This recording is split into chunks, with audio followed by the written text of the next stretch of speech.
nothing to do with archery. This is specifically for the firearm season. And maybe simply put, if the county board passes the proposed ordinance tonight, it just maintains in 2026 for the firearm season what's always existed in 2025 and the prior year. So it's maintaining that status quo. If the county does nothing, then it essentially allows the state law to go into effect, and no action is essentially allowing rifles to be used in the firearm season here in Olmsted County. So with that, that's kind of the option. Those are the options for the board tonight. You can pass the proposed ordinance. If you do nothing, essentially allows the rifle hunting to go on. Or if there's some need for additional time, we do have April as that buffer month with the expectation to notify DNR of the county's intentions by May. So what are your questions? Yes.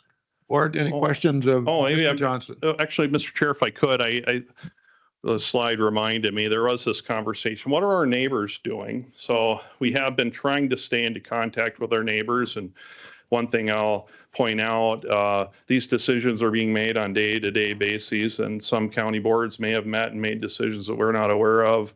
We're trying to stay in touch with them. But if you look at the map up there, in our neighborhood, Houston County's had multiple public hearings. They're still determining what they're going to do.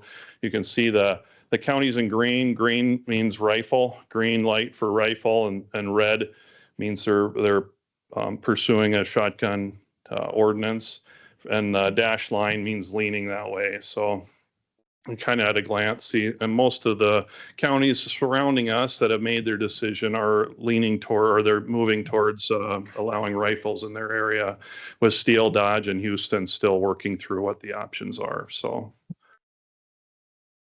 with that, any questions of Mr. Johnson on the matter? Sensing none. Well, no, we'll get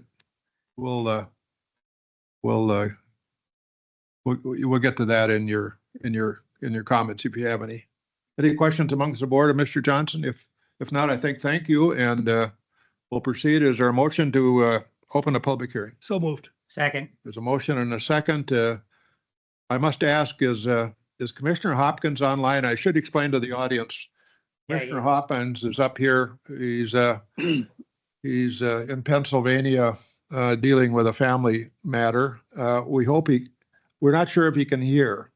I am here. I can hear you, and things are going well. So okay. So as long as you can hear me, then as long as he is voting now remotely and is able to, we need to do this motion relative to opening the public hearing. We need to move it with a individual vote of the members. So, Madam Clerk, would you call the roll?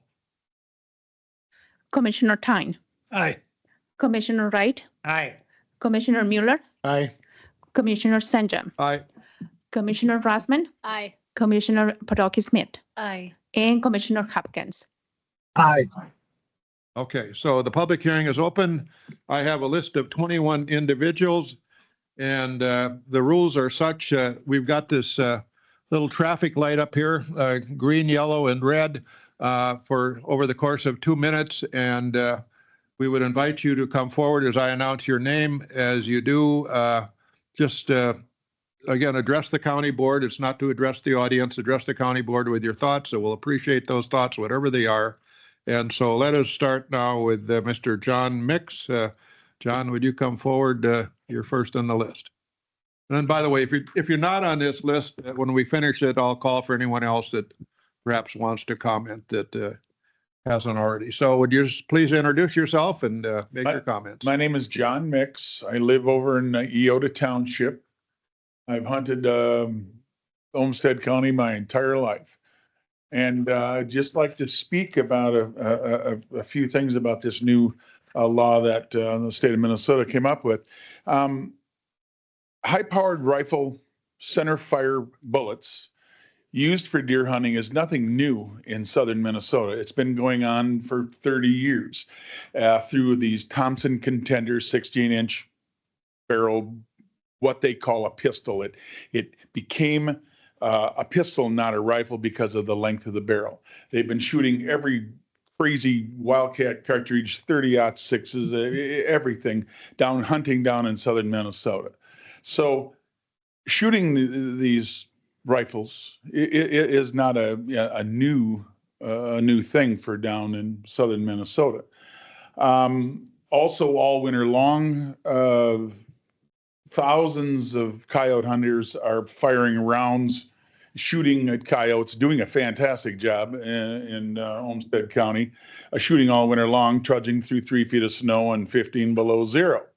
So there again, there's a lot of that going on. So I believe that a rifle option, along with your shotguns, is a fantastic addition to hunting in southern Minnesota, like we do up northern Minnesota. Like I used to hunt in Pine County, where on the edge of my property, across Highway 70, they were had to shoot shotguns, and on our side, we were shooting rifles. The land didn't look any different there. The farms weren't less on one side. The amount of people living on one side or the other was no difference, but yet there was one to the other. Mr. Ricks, could you wrap it up, maybe 15 seconds? Okay, and so I just want to say that I think it's a great addition to the hunting that we're already doing here with shotguns. So Great. Thank you so much. thank you. Appreciate that. And so next on the list is Luke Reichel. Luke Reichel. Please come forward and introduce yourself. Hi, everybody. My name is Luke Reichel. I live in Stewartville. I have my entire life. I really appreciate you guys hearing what we have to say today. It's kind of an important topic for me. I grew up hunting, spending a lot of time in the outdoors. I work in the firearms industry. I have for the better part of 2 decades. So I have a little bit of knowledge on what it's going to take to be safe, kind of what goes on in this world a little bit. So one of the things that he touched on a little bit is coyote hunting. It's not just in the winter. It is year round. I can use any caliber that I want in any rifle configuration that I want. It doesn't have to be in a pistol configuration. It's during the day. It's at night. I can use thermal. I can use a flashlight. We've allowed this for a very long time without any issues going on. So to let somebody do that deer hunting during the day in a stationary position, I think is a much safer route than having shotguns. We also allow recreational shooting. Southern Minnesota Sportsman's Club has an outdoor range. They are just outside city limits right next to RCTC. They've been there for a very long time. We don't have any incidences going on there. RPD and Olmsted County Sheriff's Department do training out by the Boy Scout camp in southeast Rochester, just outside city limits. They're shooting high-powered rifles. Yes, they are trained to use them. There's not a lot of guys going deer hunting out there that don't know what they're doing. You are always going to have a few people in the mix that are kind of cowboys, maybe pushing the limits of these rifles. But for the most part, you've got a lot of safe, educated hunters out there that have been doing this for a very long time. A traditional thing, and it really means a lot to them. On top of that, the accuracy of a rifle versus a slug is tremendous. If you want to look at the statistics of how accurate those guns are, there's a lot of information out there. But to have someone be more successful with a rifle, you're going to have guys that shoot 1, maybe 2 deer a year, and then they're done. What happens then is they're out of the field. So now I'm taking a lot of these guys that have to take the full deer season to hunt, and they're done. So you've removed them from the equation. There's less hunters in the field over time, and it's a much safer environment. I see that I'm out of time, so I don't want to You've actually go over too much more. So I appreciate you guys' time. Great. Thank you. Thank you so much. Appreciate it. Next on the agenda is Gary Wobig. Gary?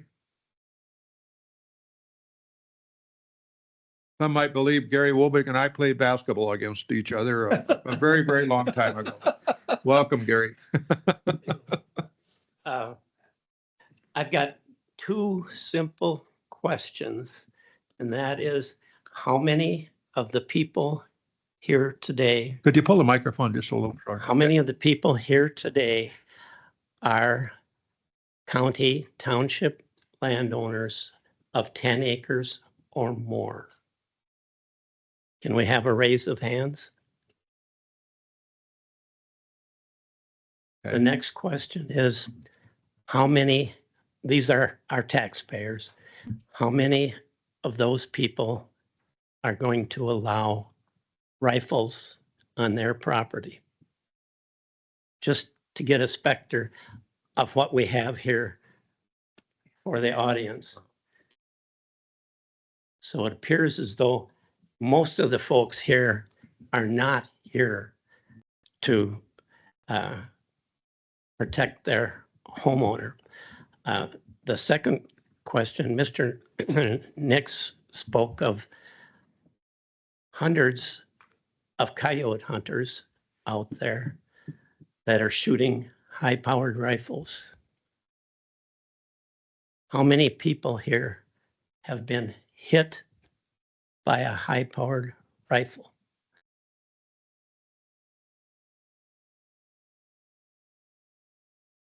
Coyote hunter, 223, spent time in St. Mary's. I'm done. Thank you. Thank you, Gary. Okay, next on the agenda or the list is Jan Finley. Jan, is he here? Welcome, Jan. Please introduce yourself. I'm Jan Finley. I live at 9837 County Road 139. I've got 80 acres down there. Lived in Colorado for 20 years, hunted with rifles a lot. No problems with rifles whatsoever, except when it comes to populations. Olmsted County is pretty flat. They showed the map of a lot of the surrounding areas that are in favor of it. And you talk Wabasha, Houston, all those counties down there is hill country. I mean, you're talking timber. Olmsted County has a lot of open ground. People make deer drives. They chase them out, shoot them as they're running across the fields. Hopefully people are responsible. I don't think it's going to happen. I think you're going to see some issues with it, which that's in the future to decide. But I'm not in favor of it. I've had guys shooting off the road at my place, had them arrested, shooting right over top of the no trespassing signs. With a rifle, you're going to see that distance even get farther that they're going to be shooting. Of course, outlaws are outlaws. It's hard to stop them no matter what. But, and as Gary Wilbig says, and Mr. Nix made a comment about, numbers and rifles and everything. When you put everybody out there with a rifle, it's a different story than you have a few guys with a pistol out there that are rifle calibers. Put everybody out there and you're going to see a different effect. Just my take on it. Thank you. Thank you so much. Okay, next I have, is it Derek Roadway? Am I close? Welcome, and please introduce yourself. Commissioners, my name is Derek Roadway. I apologize for the face mask. I'm a little under the weather. My family owns a hobby farm in southeast Olmsted here with 80 acres. We let hunters hunt on there with rifles year round for coyotes and trappers and all that jazz. No one else also mentioned that you can target practice on your own property with a rifle year round. No issues there. I do that every year. Unlike the previous person before me, I disagree that Olmsted is very flat. It's defined by rolling hills of our county here. Despite the myths that bullets travel for miles, rifle rounds will go to the ground. Gravity pulls them to the ground. They don't travel for miles. Your modern Savage shotgun sable slug travels for about 325 yards before it hits the ground. Your rifle rounds travel for about 400 if you fire parallel to the ground. PA Game Commission did a study, and I know I've emailed you all about this before. They found that the shotgun rounds are actually more dangerous due to the ricochets that they are prone with, even when hitting the ground. That study also proved that shotguns for safety is a myth, and argument was largely based on perception rather than ballistics, and they recommended that they address that public perception. Rifle hunting is vastly safer for multiple reasons, but let's get the record straight. The original shotgun zone was never about safety. It was about herd management. Before restrictions were eased in Wisconsin DNR reported that shotgun users, despite making up only 24% of the hunters, accounted for 42% of the accidents. Recent data shows that that number has risen to about 50% that are shotgun related. 2024 in Wisconsin being recorded as the safest Wisconsin hunting season ever. I also like to talk about the ammo here. Rifles are a superior choice for land-based hunting because they offer a wider selection of affordable non-toxic ammunition. That ammunition is required on mandatory and state-managed lands and in state parks in Minnesota. It provides a cost-effective way to stay environmentally friendly. Cheaper ammo also allows for hunters to get more target practice, to be more comfortable with the weapon when they're in the field. I urge the commissioner to move away from these what-if scenarios and adopt a policy based on ballistic facts, modern safety equipment, and statistics from our other states like Pennsylvania and Wisconsin. Providing hunters with a safer and environmentally friendly options benefits not only hunters, but our entire community. Thank you. Thank you. Okay, next, I believe it's David Long, or is that it? Okay. Welcome, and please introduce yourself. Hi, I'm David Lau. I am a landowner in Haverhill Township. And I'm actually here. I may be the only person in the audience who has not shot a deer in Minnesota. I am here, I'm a physician, I'm data-driven, and when I was speaking with friends and colleagues about this issue, it becomes a pretty clear choice. I applaud Mr. Roadway for his information. If you look at the statistics, rifles are safer, and that's been demonstrated in Wisconsin. It's been demonstrated in Pennsylvania. And you'll probably hear that from other people, other speakers that can give you that exact information. And it was actually that information that led the state legislature to even open up this possibility of allowing rifles. So I may become a deer hunter. I would prefer to hunt with rifles for a lot of the reasons that have been listed. I think they're more accurate. I think they're safer. And again, I don't think I have to say that they're safer. We have the facts that they're safer. And really, when you look at this issue, just hope that you'll keep that in mind. I think that for the safety of Olmsted County citizens, rifles are safer. I will feel better knowing that my neighbors who are out there doing their drives, doing their hunting, are actually using rifles than I would if they were using shotguns. Great. Thank you very much. Thank you so much. Okay, we move on then to Dean Hilsman. Yep. Am I close? Dean? Okay, thank you so much. So we'll move on to Mark Perron. Am I close? Good evening, commissioners. Welcome, and please introduce yourself. So my name is Mark Barron, and I live in Rochester, 5002 Manor Brook Drive Northwest. And so I just retired just last year at the end of June, 27 and a half years as an Olmsted County Sheriff's Deputy in this county. I did send an email to you, Mr. Right, Spencer. yeah. Yep.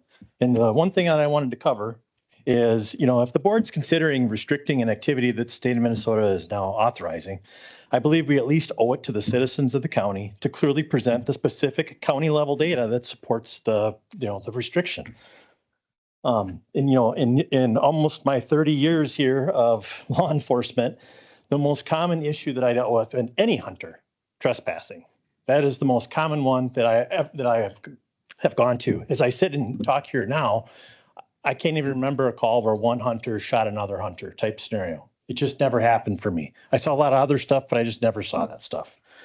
The one thing that I also want to address is that I understand, I've looked at the proposed ordinance that was provided in your packet. I've looked at it to where it says that the DNR will be able to help, enforce this.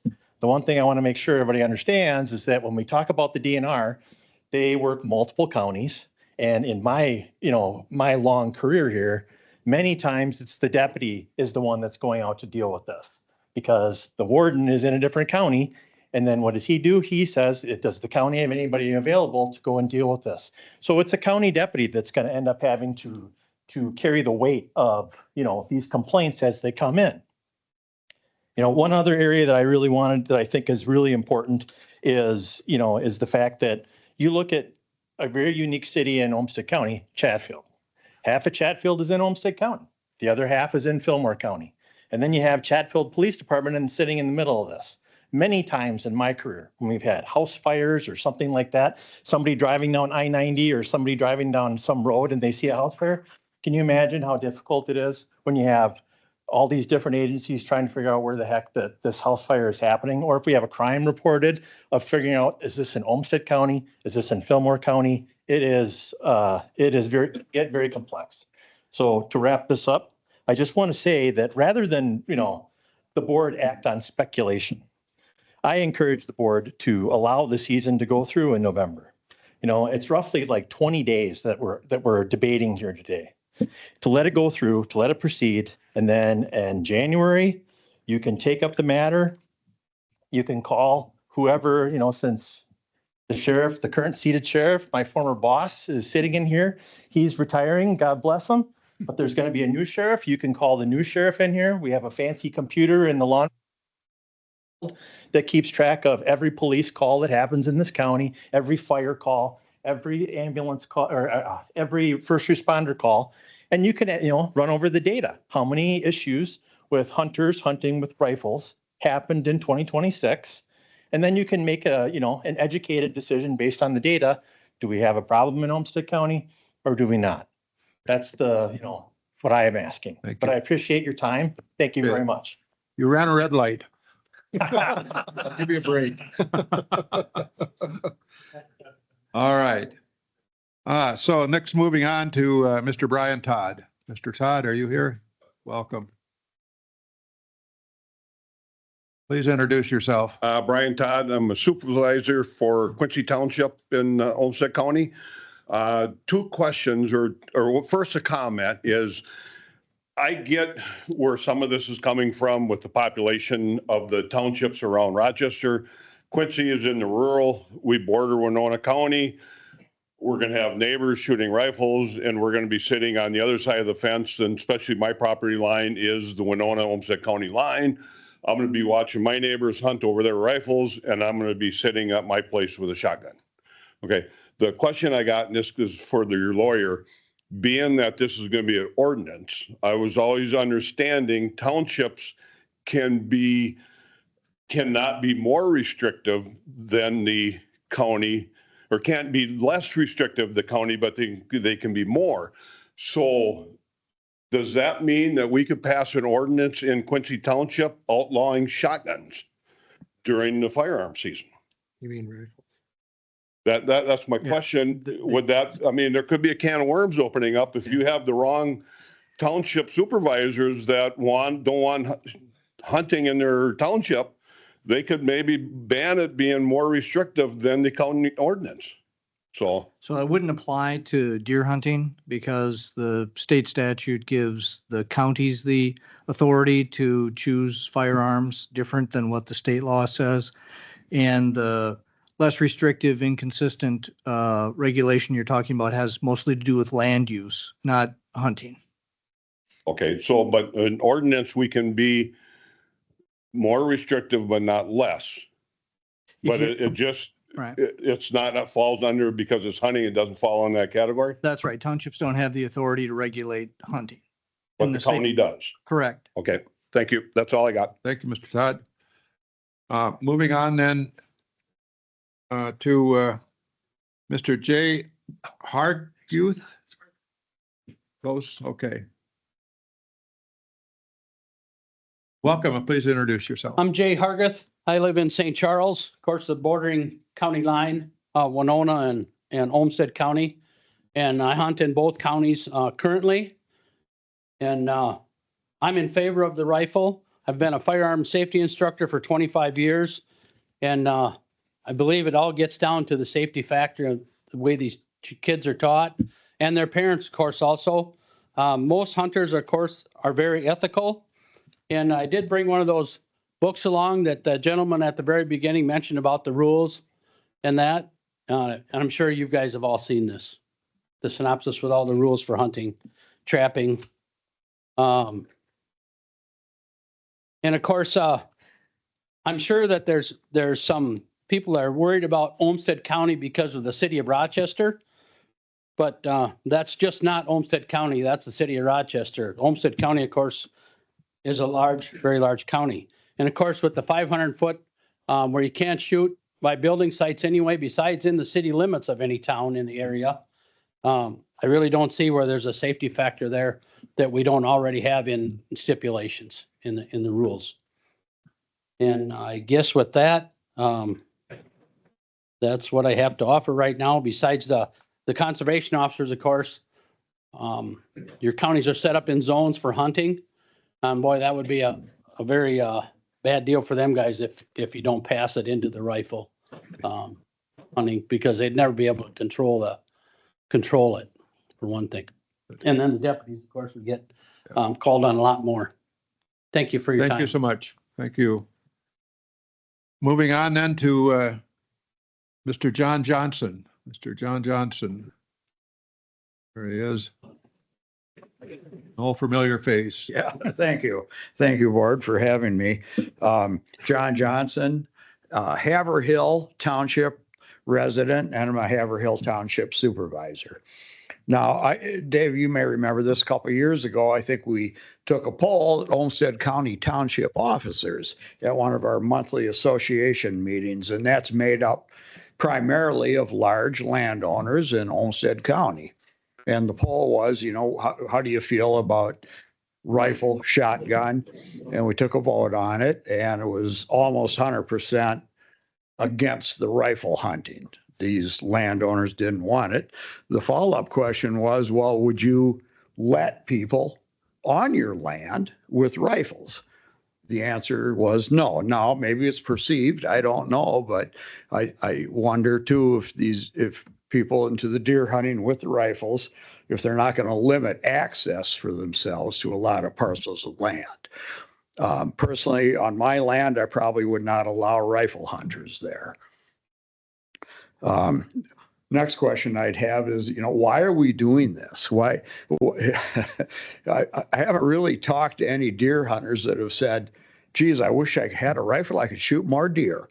They got more deer now than they know what to do with. Then we took a follow-up vote on this. We had our annual meeting at the township last week and took a vote of, their rural residents, how they felt about this. And it was almost unanimously against allowing rifles. The makeup of rural Olmsted County has changed a lot. This was, back in the 40s sometime. Prior to that, it was rifle hunting statewide for deer. In the 40s sometime, they went to shotgun only in the southern part of the state to help build the deer herd back up again. Now they want to go back to the rifles, but you drive around Olmsted County and look at what's been built here since the 40s. Our makeup of residents and buildings and everything has changed quite a bit. We're more dense than we were. I don't have a lot more to add than that. Thank you, Jen. Thank you, John. So thank you. Thank you. Okay, next is Jonathan Am I close? Jonathan? Okay. Please introduce yourself. I probably got that wrong. Hi, my name is Jonathan Charnan. I live at 1360 Knob Creek Lane, Southwest in Rochester, which is in the township. I love it because it's a quick drive to work, but when we're at home, it feels so lovely and the air is fresh. My wife and I and our 3 kids, we really enjoy our outdoor spaces, and that's why I've come today to say, please pass an ordinance. Please don't allow rifle hunting in Olmsted County, in part because we are at that zone where on the other side of 104, when we look out, out of our subdivision, we see farms, and that's where I go jogging.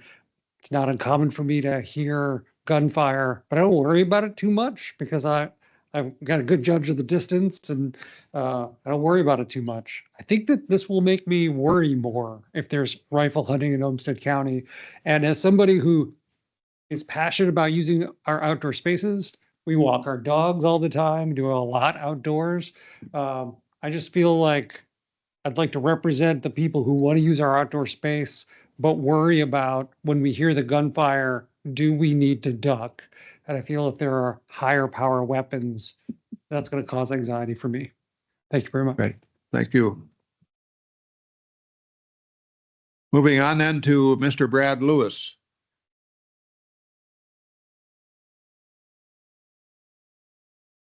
Welcome, Mr. Lewis. Please introduce yourself. Thanks. I'm Brad Lewis. I live in Rochester Township, about 2 miles outside the city limits. There are several points I'd like to make to the commission. First, I'm concerned about safety. It's a fact that bullets from high power rifles can travel longer distances than slugs, maybe 4 times as long, maybe 3 times as long, but significantly longer. In the hands of experienced, well-trained hunters, which I know many of are in this room, I know some of them personally, that's not a problem. However, every year we know we have new, excitable 14, 15, 16-year-old hunters who have never hunted before. You see a deer running across in front of you, that adrenaline rush, what are you going to do? We have many hunters who are unethical, unfortunately. I shouldn't say many. We have a few hunters who are unethical.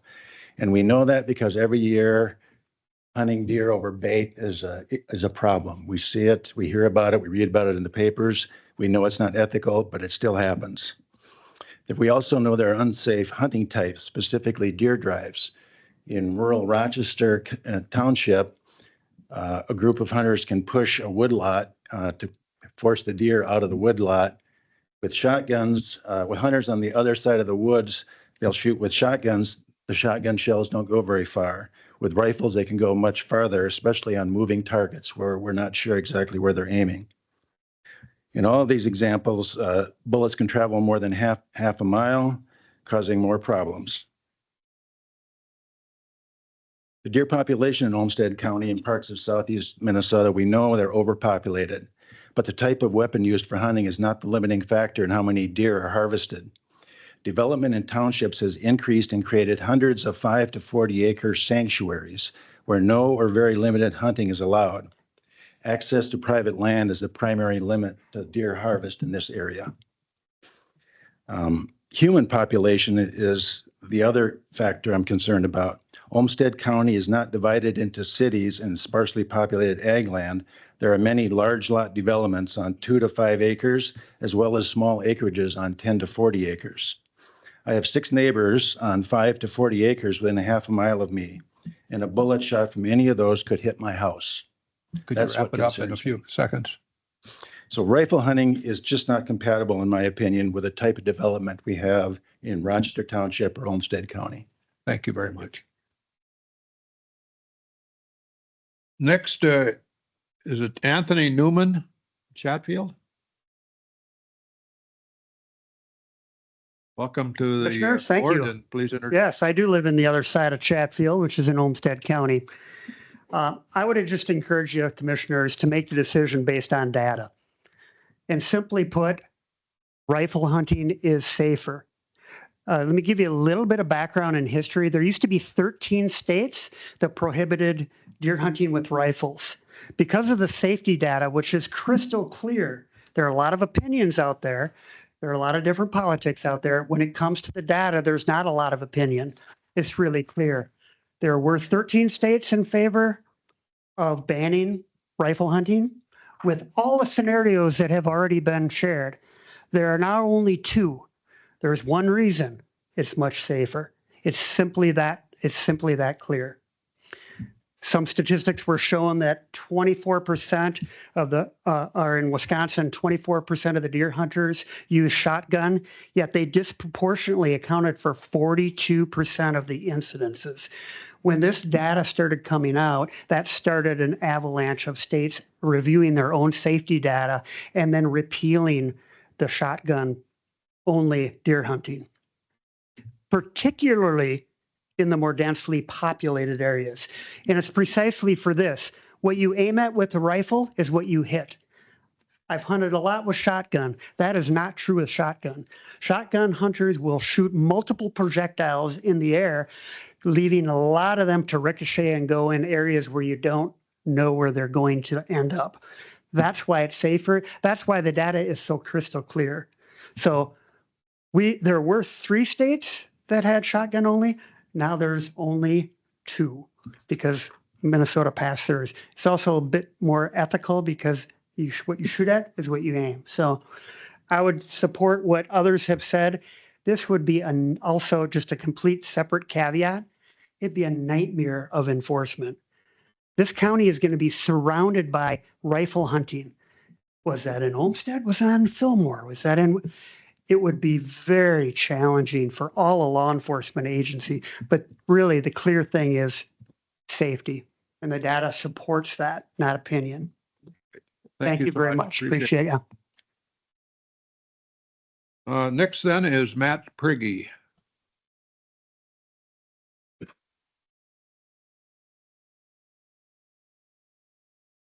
Welcome, Mr. Prigge. Please introduce yourself. Thank you, sir. I want to thank you all for your time on the board, and I want to thank you for meeting with me again here today. I just want to share a story with you from my past. I've been around guns for a little while, and back in 2009, my son and I were out hunting behind Paul Daly's farm, and Paul had one of his steers get out. My son and I saw it, and we did our best to get away from it while we were out deer hunting, but the cow snuck in behind us while we were watching some deer. So this is a slug that I removed from that steer's head. Okay. The story behind it goes like this. We were in an elevated deer stand shooting down at a deer. My son was 9 years old because you're required when you're 12, 13, 14 to have a hunter with you that is certified. My son shot a doe down through the chest cavity. That bullet ricocheted off the ground and hit that steer 100 yards away underneath the eyeball and blew out the brain pan and dropped that thing dead where it was standing. Now, the thing that a lot of people here haven't talked about is the fact that the life we may be saving as a deer hunter might be our own. We're worried about everybody else. I am too. But when we're out there hunting with somebody else and you have a shotgun that is not as accurate, is more prone to ricochets, we are likely to have a deer hunter get shot, more likely than we're to have anybody else get shot. And that might be the reason why a lot of these people here are saying that. We can't do away with the bad actors, with the idiots that are shooting from the road, the people that are trying to spook a coyote out of a little hollow there so that he can run away to his neighbors and hit somebody else. That's not what we're talking about. What we're talking about, improved accuracy, okay? While I was sitting here, I looked at a company called Wooks, and they were saying for a rifle, if you put an improved stock on that, you can drop the shot size on that by 66%. What can we do if we can take a pistol, which I use a Thompson Encore and a 7mm 08. I've shot deer at 300 yards with that pistol. How could I do it safer? I could put a stock on it and do it safer. You got all these people that are out here with 300 blackouts and other things, they're going to be doing different things. But by not allowing us to put a stock on there, we're leaving that safety issue out there. I don't want to see a ricochet ever again kill somebody in my hunting party because it ricocheted when it was a safe shot, because we've got a caliber and a design that is not fit for this hunting. The other thing that you're going to do if you pass a resolution tonight is that you're going to take away the opportunity to improve safety by a quantum amount. If I can share this with the group. Just about every optics company out there, whether they're rangefinders, binoculars, scopes, are now putting ballistic rangefinders and running algorithms for all these rifles that are out there. So when you push a button within 0.6 of a second, it will tell you where that deer is at from a distance and would also give you the windage holdover and the windage side effect on it as well. Nobody's going to write an algorithm for that for shotguns because shotguns won't shoot that far. So we can improve the safety with the technology that's coming today by allowing us to use rifles. The other thing that I would say is if people are worried about safety and we talk about young hunters, why are we still allowing 12, 13, and 14-year-olds to go out and shoot squirrels up in a tree with a rifle when it says that that bullet will carry 1.5 miles? So I would ask you to take a look at the rifle option for us here, because I don't want to see an opportunity in the future where somebody gets hurt because of a ricochet from a bat. Thank you. Thank you so much. So we move on then to Mr. Tim Schmidt. Tim?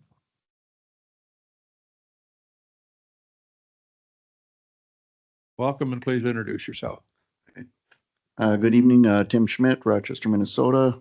Mostly on public land, but I want to speak in favor of allowing the rifle hunting. It is much more effective, more safe. A lot of people made the thing. A lot of people made really good points. One thing I would like to add is that on the DNR side, a lot of this is being driven by chronic wasting disease. If we remember all like mad cow disease and all that, it's the same function. It's been found in the herds in southeast Minnesota. I believe that's why a lot of the counties around us are allowing rifles, because they want to take care of this chronic wasting. The only way we can do that is to thin out the herds. And I don't want to see Olmsted being the only one that bans rifles and protects the chronic wasting disease. And it is something you don't want in the neighborhood. It's a deer, they can transmit it to humans. They can do it. You hit a deer with your car, you get blood all over. You've just been exposed to it. So we do want to keep the chronic wasting at bay, and one of the best tools that we can use is allow the hunters to use rifles. And also DNR, one of the tools that they're already using is permitting. You can get a muzzle, you can get an archery, you can get a firearm, you can get, I think, up to 3 disease tags. So the DNR is pushing to really reduce the herds in response to that. And Olmsted County can help by allowing rifles. Good. Thank you for your time. Thank you, Tim. Next then is Ed Fancook or something close, Chatfield. You're going to have to help me on this one. Maybe I was close. I don't know. Yeah, it was pretty close. Fancock. My name is Ed Fancock. Okay. So I'm a landowner in Orion Township. We have a little over 100 acres of I'm a deer hunter. And I just want to speak against allowing rifles in Olmsted County. I'm one of the majority of the landowners here who will not allow hunters using rifles on our property. And the main reason I'm concerned is just I've lived in states where rifle hunting was allowed. And I'm not opposed to rifle hunting. I've hunted out west with rifles where long range shooting is important. It's not important in Olmsted County to be able to shoot 300, 400, 500 yards. I've killed 17 deer in the last 10 years, and I've never had to shoot further than 60 yards. Okay. And I've heard people say that shotguns are not accurate. There are shotguns that can shoot easily to 150, 200 yards, which is plenty far to shoot. The reason I'm opposed to rifles is I've lived in counties where rifles are allowed out east. And it's those people who choose to use rifles with high capacity magazines. And now you do a deer drive, or you have a deer running across a field and someone is shooting at that running deer.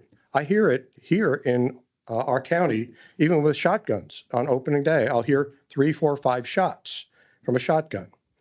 Well, when someone has a high capacity magazine shooting at a running deer, I have heard series of 6, 7, 8 shots at that deer. You may know what's behind that deer in the first shot or 2, but not after 3, 4, 5 shots. I have neighbors who have stands on our fence line. And one of the reasons that I'm really concerned is if a deer is running across that field, you have the possibility of swinging past where another hunter is hunting. And deer buck fever is a real thing. And people will have issues. Potentially, it's just not worth the risk. So that's why we're opposed to using rifles on our property. Good. Thank you so much. Appreciate it. Moving on then to Mr. Mark Cook.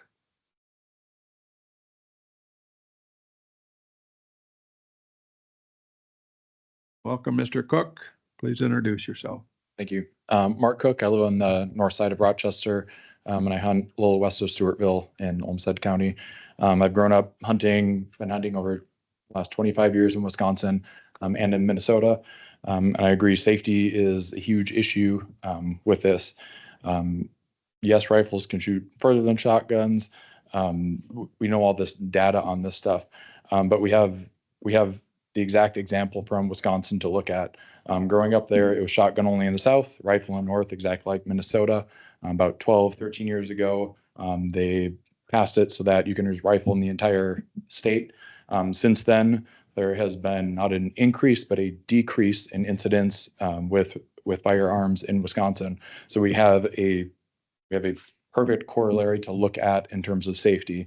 As others have stated, other states in the United States show the exact similar data that using rifles shows equally safe or more safe than shotguns for deer hunting.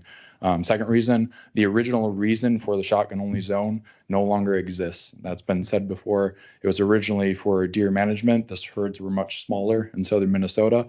Now you can check any roadside and find dead deer all over the place because the herds are large. They are a real hazard to people who are driving. Rifles will allow hunters like me to harvest more deer. Yes, I would like to use a rifle so I can shoot more deer. I had to pass up 2 this last year because they were out of range of my shotgun. I could have easily taken them with a rifle. So the original reason no longer exists for this for shotgun only zone. We have a compelling reason to allow rifles. CWD has been mentioned. That is a goal for the DNR to reduce some of the deer population. Using rifles will help that with reducing deer populations in southeast Minnesota. And then the third one, as other people have said, rifles are already used in southeast Minnesota. They're already used in Olmsted County. You just can't use them for deer. You can use them for coyotes. You can shoot squirrels up in trees with them, which I would argue is far more dangerous than shooting parallel or down to the ground, shooting a deer with a rifle. So thank you for your consideration in this. Thank you so much. Next, we have Nathan Clark. Nathan? Hello, Nathan Clark. Thanks for the opportunity to speak with you. I'm primarily a fly fisherman, but I'd like to learn how to bird hunt. Brian, maybe you could teach me, or Mark. I'm not a gun hater, but just a couple of things. When people say the data doesn't go from God to that person. There's an old phrase that some of you are probably aware with. It's called liars, damn liars, and statisticians. People can tweak data to show any story they want. Wisconsin, that's an anecdote. I mean, that's one state. I'm against allowing rifles. I think you have to weigh the severity of the tragedy with the probability of it happening. 99.9% of us are never going to have a house fire, but yet we have fire insurance. Why? Because a house fire is a terrible thing. So I think you got to consider the severity along with the probability. I've heard it said property owner can still prohibit the rifles. But what about the adjacent property owner and the adjacent neighborhood? He or she gets no say. Okay. And we say it's more safe because it's more accurate. Well, this totally ignores possibility that a guy's a terrible shot. And that guy that's a terrible shot, his shot goes, I've read, upwards of 10 times further. Right? What about that? Coyote and fox hunting is already permitted. Okay. But if we allow it for deer hunting, doesn't that mean there's a whole lot more lead flying around a lot further? So I don't get that argument either. And then finally, we're 166,000 people, according to ChatGPT 5 minutes ago. We've grown 100% in size in the last 50 years. Does this make sense? We've gone from 80,000 to 166,000. So I'm strongly against allowing rifles. Thank you very much. Thank you. So we move on to Jeremy Fogelson, I believe it is.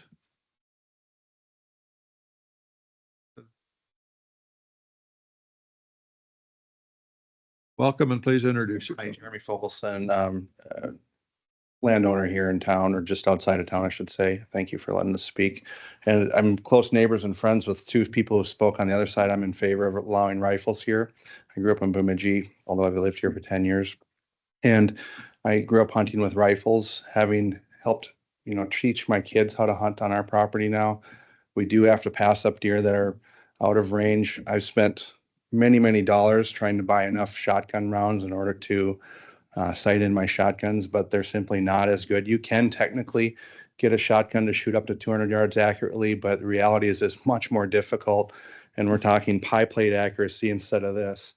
As a deer hunter, one of the most demoralizing times is when you wound a deer and you can't find it or have to go looking for it. And having experience with rifles versus shotguns, it definitely is more likely to have less of a blood trail right on early. Certainly they'll usually show up later, but I've had lots of blood trails that didn't start for 50 yards, even though I had double lung shots. And so people have already talked about other stats, so I don't want to repeat those. Of course, you can twist statistics to meet your mind. You can do it, or to meet your desires. You can do a study and something that goes your direction. But again, I'm in favor of it. And I've let lots of hunters on my property. We have an overpopulation of deer problem here. We had 5 deer strikes with my family. I have 4 drivers in the last 10 years. We're bad drivers, I'll admit. But none of them are me. But anyway, just kidding. But anyway, thank you for listening to all the. Thank you so much. Next is Krista Coleman Wood.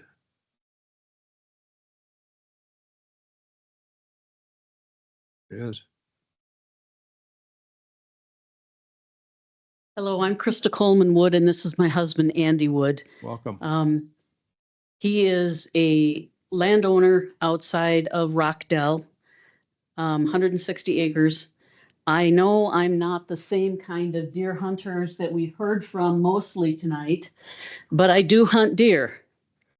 I'm a good shot, but I'm scared of the rifles for the distance that the shells go. I have an uncle who lives in the state of Wisconsin, a great uncle who got shot while he was sitting in his trailer from someone that fired off a mile away.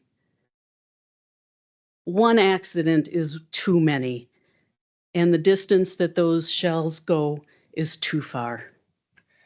And I'm going to interject. I've hunted with smooth barrel shotguns, and yes, they are inaccurate. However, let's reach a compromise here. If you have a rifled barrel with a sabot slug, they're very lethal at 100 yards. Okay, beyond that, it drops. So hunting with a shotgun with a sabot slug and a rifled barrel is very, very accurate. But that slug drops and that takes the safety back into it. Okay, so it won't go 2 to 3 miles. Okay, thank you very much. Thank you very much. Good. So, audience, that concludes the individuals that signed up on the sheet. Is there anyone else in the audience that would like to speak? We have right here first, and then we'll come to you in the back row. Welcome, and please introduce yourself. Hi, my name is Josh Johnson. I actually live in Rochester. I hunt both public and private land. Now, one thing that I'm adamant about is I've talked to multiple private landowners. Some won't allow rifles on their land, and I'll respect that. Some will allow rifles. Now, the thing is, I've taken multiple shots at deer and harvested the deer. I've always known what was beyond my target. 1980. If you were born in any time after 1980, January 1st, you were required to take hunter safety as an education course before buying a license. The biggest form of safety is what's between the ears. It's not the weapon that you're using. So I'm not going to repeat a bunch of data. I came with that tonight, but we've heard it all. So I ask you to make decisions driven by data, not dictated by fear. Thank you. Thank you so much. And please introduce yourself. Sure will. My name is Jeff Thering. I actually live in Dodge County in Hayfield, but I hunt in Olmsted and every county that's around here. I'm in a unique position because I was born and raised in Wisconsin. I still hunt there to this day.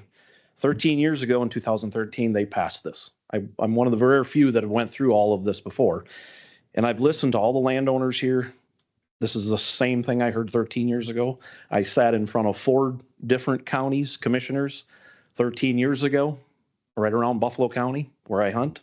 I've heard every single thing that I've heard in this room spoken today 13 years ago. I've sat in front of the Dodge County commissioners. I'm going to stand up with them again next Tuesday. I actually spent a half hour with them at a committee of the whole meeting. I got to speak 3 weeks ago to all 5 of those guys over there and the lady. Everything that I've heard here today is proven. There's facts out there that all of you, I would assume, hopefully follow. Wisconsin is a perfect example for this. All those counties in Wisconsin that switched to shotgun, there's not much difference than here. There are counties in Wisconsin that are just as big as Olmsted County and have the population. They're not scrambling for a shotgun zone. There's 2 counties left in Wisconsin in the southern part, Kenosha and Racine, Wisconsin. They're shotgun only, and there's a reason for that. Basically, they are a city. There's not much public or hunting ground in them. So that's why they did that. So basically what it comes down to here is I've heard all the complaints. Every landowner has a legitimate complaint here and concern. You have to listen to them. They're serious. And I went through this and I heard this exact same thing 13 years ago. I'm hearing it again today. Every one of those landowners has the right to say no. We don't need a county that has to tell us no. If you're a landowner and you don't want rifles on your property, just say no. It's simple as that. You own the property, you pay the taxes on it. You get that. I actually live across the street in Dodge County doing WMA across a gravel road. I'm more fearful from the people that are pheasant hunting on that ground just south of my house because I've had that shotgun with the BBs raining on my livestock in my barn. I don't fear a rifle bullet coming at me. And there's deer hunting across the road from my house. So I don't want to go over my time. So I want to apologize. And most everything else has been said. So I thank you for your time. Thank you so much. Appreciate it. Okay, do we have someone else? Yep. Yes.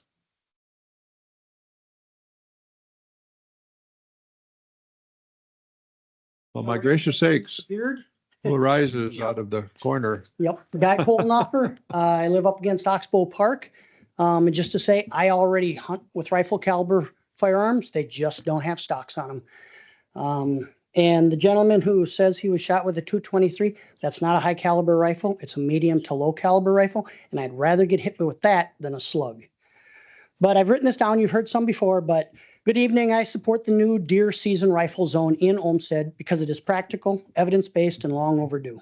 First, the shotgun-only zone was created in the 40s, as you've heard, when populations in southern Minnesota were quite low and they didn't want to decimate the population. So today, the deer numbers are healthy and in many ways, areas are overpopulated.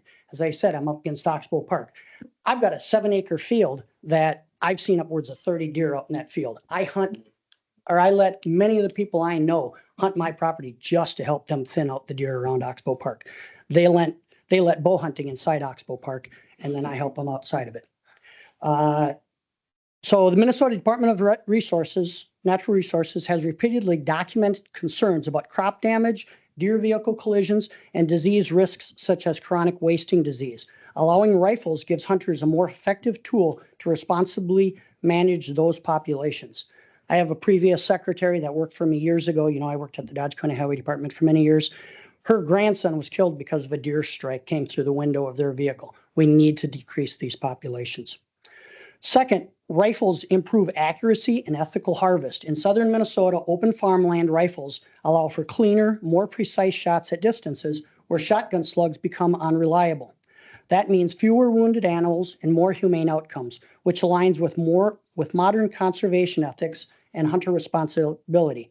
I myself have found many deer that were wounded by shotguns and left to just trail off and die out in the grass and I see those when I'm out there pheasant hunting. Third, safety data does not support the fear that that rifles increase accidents, as you've heard.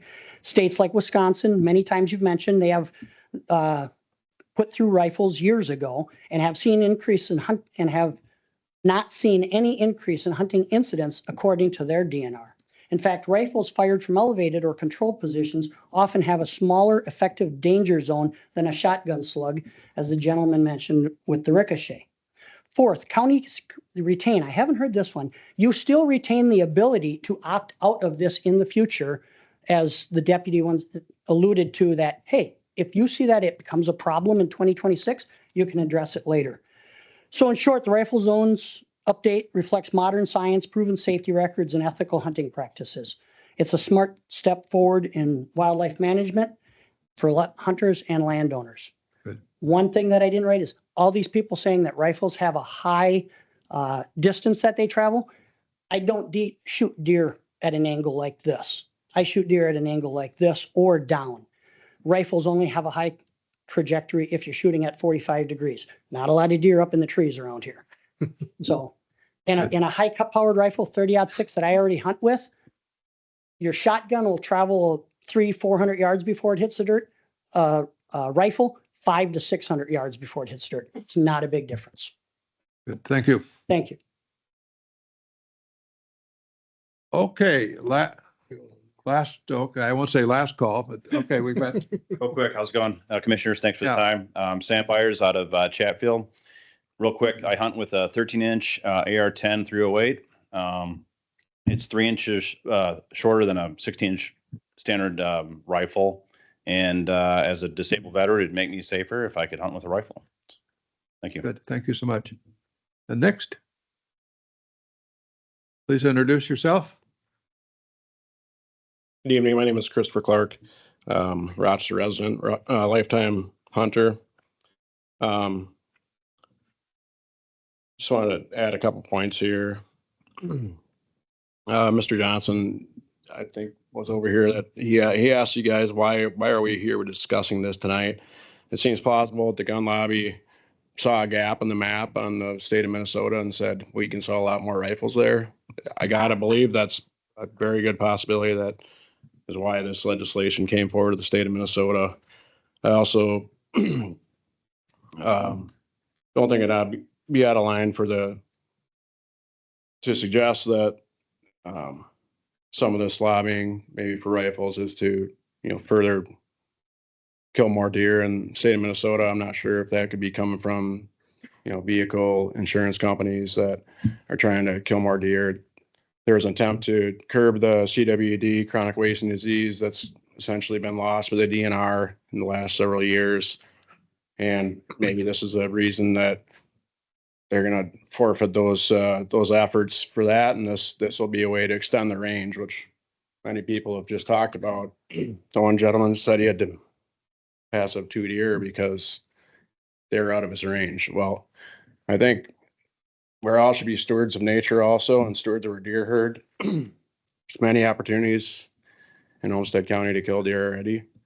There's a crossbows that were allowed just a few years ago that have allowed the archery industry to take advantage and sell a lot more different weapons, and it's increased the archery kill. So a lot more opportunities for deer to be killed that way. Do we really need to, does the deer herd stand a chance as it is? Yeah, I mean, we do have an ample population here.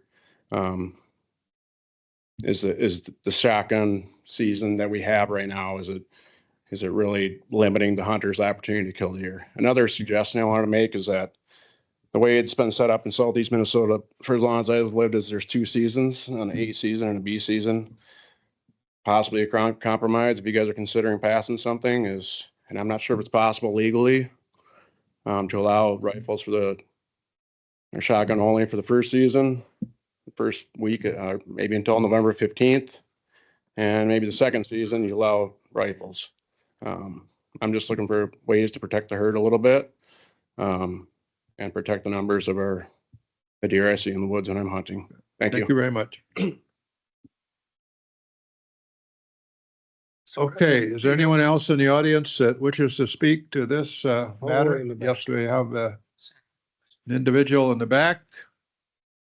Please come forward and introduce yourself. Tell us what you're thinking. My name's Raymond Fredmore. I live out by Marion. All these people are talking about how far the rifles shoot and all that, and I think they're right. But my main problem, or one of my problems, is there's too many deer around here, way too many. I drove from Fleet Farm around to Marion on the back roads the other night and counted 100 deer out in the fields along there. There's way too many. And you know why? Because we ain't getting enough of them. And my wife seen on the internet some train was losing corn for an 80-mile stretch. I think it was Pennsylvania or somewhere. But anyway, that train killed 100 deer. They were there getting the corn, of course. But if you go from down here up the cities, there's probably 100 deer laying along the road dead there. And every one of them deer is wrecked somebody's vehicle. I mean, it cost them several $1,000s usually to fix them. And I know this because I was about 3 years ago, the day after deer season, I was leaving home to come to town. And here's a big doe laying in the ditch right by my driveway, dead, been hit by a car early that morning. I said to my wife, there's a dead deer laying there. Oh, you're bullshitting me. Sorry about that. Anyway, it was laying there, but there was plastic and glass and all kinds of car parts across my driveway, down the road. Took me a half hour to pick all that crap up. And somebody had to fix their car. And not just fix cars, kill people. There's a lot of people killed by deer. You come through the windshield, kill them. You drive off the road to miss them, hit a tree and get killed. That guy from Iowa just a month ago over by Austin on Interstate 90, his wife hit a deer, killed it, and she stopped right in the middle of 90 for some reason. I don't know why, probably scared the hell out of her. But anyway, another car come along and hit theirs, killed the guy. So I'm saying a lot of people are getting hurt by these animals too. So I think we should get rid of a few of them by using rifles. I mean, I shoot a couple 100 yards of my shotgun with a rifle barrel. If I see ones out in the field 300 or 400 yards that I can't shoot at because I can't hit them with a shotgun, but I could with a rifle, and I'd eliminate a bunch of them around my place, pretty near to where Gary Orwig lives. That's all I got to say. Thank you so much. All right. Is there anyone else? Anyone else in the audience that would like to speak to this matter? I sense none. Is there a motion to close the public hearing? So moved. Second. Motion and a second to close the public hearing. Any discussion on that? Sensing, Roll call. Have to say it 3 times. well, sensing no discussion, but anyway, so roll call. Please. Commissioner Tyne, Aye. Commissioner Wright, Aye. Commissioner Mueller, Aye. Chair St. John, Aye. Commissioner Rossman. Aye. Commissioner Bodoki Smith. Aye. And Commissioner Hopkins. Aye. Okay, board, to the subject. Where are we here in terms of a desire? Here, to advance the discussion, I'm going to make a motion and then we can discuss it all out. Yep. So I'm going to make a motion to, well, I want to word this right. I want to make a motion to,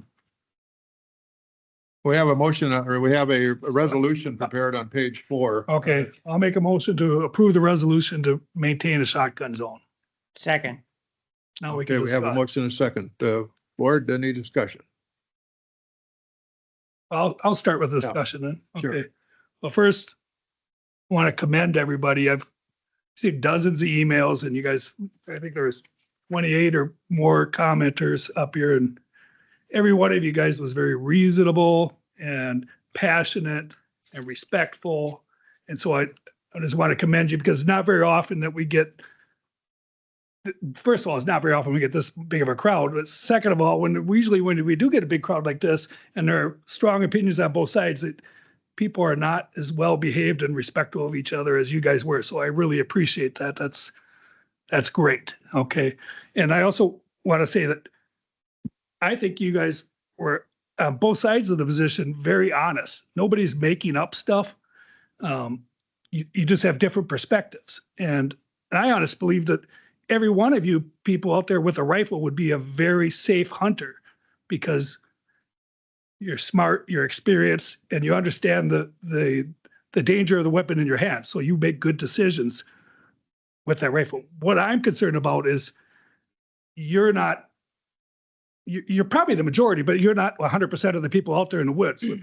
And I worry as a commissioner that if somebody is a inexperienced hunter gets their heart rate going when they see that deer running and they just start letting the bullets fly, that I agree that on a parallel surface, a bullet doesn't travel that much further than a slug.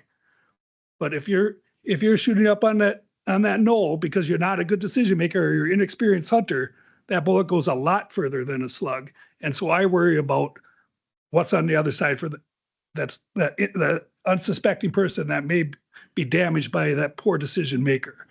And I also see this as a solution in search of a problem. As everybody here knows, there are enough deer out here, we could all kill 10 and we wouldn't even make a dent in the population. And if you're a decent hunter in a deer stand, you're not having any problems filling your tag out. You may not get the big buck that you want, but there's plenty of venison to go around. If you're willing to shoot an adult deer of any gender, you're going to fill your freezer. So I just don't see that the risk is worth the reward here. And you're going to hear arguments on both sides. I know on this. And this board is very reasonable people. We're going to be split, and I don't know which side's going to win, but I'm for the shotgun zone. Okay, any further? Yes. Brian? I'd like to comment.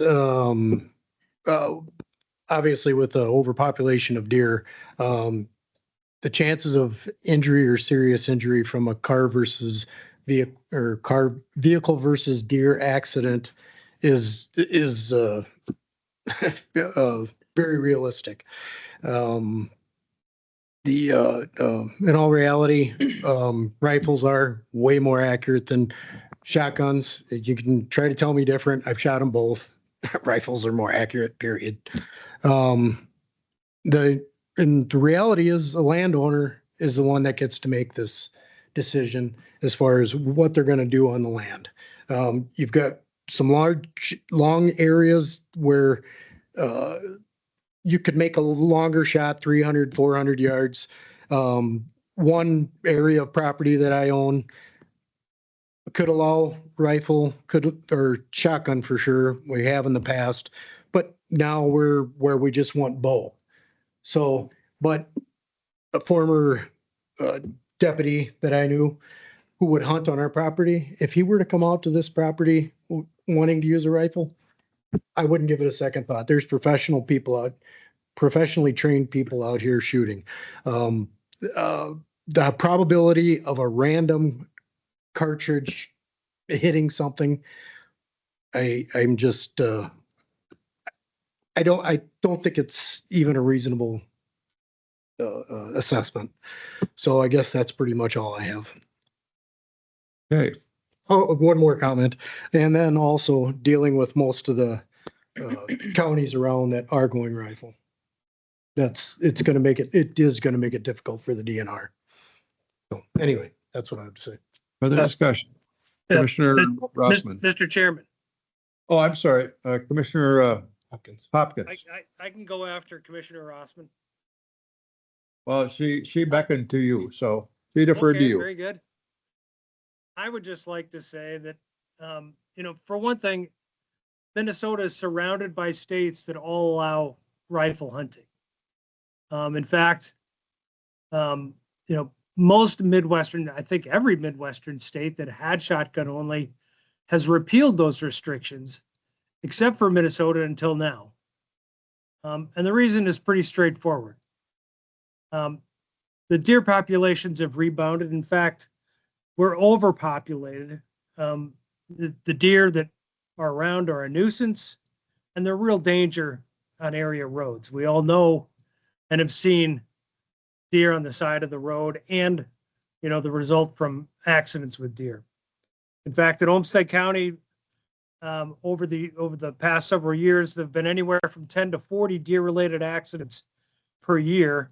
And many believe that that's on the low side because many go unreported. Also, most hunting accidents happen at close range. Some, unfortunately, are self-inflicted by accident, or actually occur, among members of their same party. Bottom line is that, rifle hunting is safer. Deer populations have rebounded. Hunters are, the rifles are easier to carry and shoot. They have better range and they're much more accurate, as Brian has noted. Overall, the change will increase safety for hunters and nearby communities, as we've heard about the experience in southern Wisconsin. It'll increase the deer harvest in southern Minnesota and make deer hunting more popular and accessible for younger people, for women, seniors, and for the physically challenged. So I strongly support the rifle rules. Thank you. Commissioner Rossman? Thank you. Well, I would just start by saying I support all of the comments presented by my two colleagues, Commissioner Mueller and Commissioner Hopkins. Something different that I would add to the conversation as a landowner and a farmer, another impact that we see with the overpopulation is absolutely the impact we see on our crops. There is a financial hit there that we take as farmers. And it is up to us as landowners to know who's on our land. If they have the experience, we have the confidence in them to be out hunting. We have that choice. But I absolutely believe in the data that's been presented. I've looked at the Wisconsin data, I've looked at the Pennsylvania study and others, and firmly believe that the right decision would be to not approve the shotgun only ordinance and allow rifle hunting in Olmsted County. Okay. Is there anybody else? Mr. Chair. Commissioner Podolsky Smith. Well, I will echo my colleague's statement about just how impressed I am with all of your comments, with your reasonableness, your honesty, your directness. This is a very difficult choice in that there are strong arguments from both sides, all of which I appreciate. And as a person who is not a firearm owner, and I'm not a person who hunts, I'm paying very close attention, taking good notes and doing my research to inform myself as best I can, bearing in mind that safety is a great continuum. My overall impression from everything I've read and heard from my colleagues and heard tonight is that I'll be supporting the use of rifles. Just to let you know that. Okay. Anyone else? Yeah, Chairman, Chair. Yeah, I do appreciate the candor that people have had tonight. And I really appreciate the townships coming forward. And the townships, remember, do represent most of the landowners in Olmsted County. So for me, their weight of their opinion has a lot to do with my decision. Thank you. Okay, I'm last. This has been around for me since 2020 when the DNR first brought it forward in the state legislature. And I was surprised, frankly, at the time that they did that. It went about 5 years or so, but 4 years, I guess, before it finally did pass in some form. But I will always remember the first time that I heard about this, and I started wondering. And by the way, I'll be I will be, and I kind of need to be a little parochial in terms of being a district commissioner here, which represents basically inside Rochester, the northwest area. And my concern at that point was just about the population and the kind of topography that we have around our area. The fact that if you look at our city, and it's basically in a bowl, and a lot of that bowl is surrounded by certainly wooded areas, and we've got numerous subdivisions, suburban subdivisions, literally on all sides of our city that are in many times in many ways wooded, and I remember thinking to myself, well, how does this work? I mean, this is really, I mean, shotguns are shotguns. We've had 80 years, if you will, of what I think is certainly acceptable from the standpoint of hunting safety. But now, what about this rifle thing, where we get certainly the you could talk about the ballistics and so on, but anyway, the fact that is clear that, you know, a rifle slug, or pardon me, a rifle bullet goes further than a shotgun slug.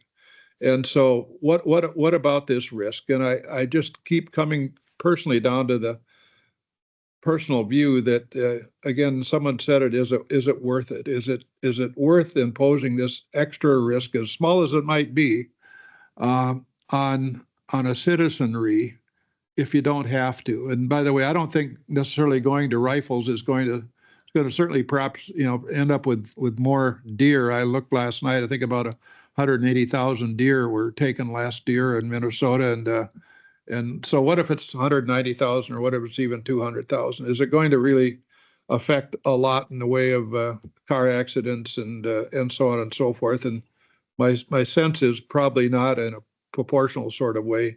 We're still going to have a lot of deer. So I fall on the side of voting yes on the proposed ordinance, and that's what I'll be doing tonight. Recognizing, let me just say here also, as chair of this meeting tonight, I just want to compliment each and every one of you for coming forward in a very powerful way, and certainly in a style and a demeanor that I think really respects the room that we're in. And you just did a wonderful job, all of you, with respect to your opinions and your knowledge about the subject in many cases.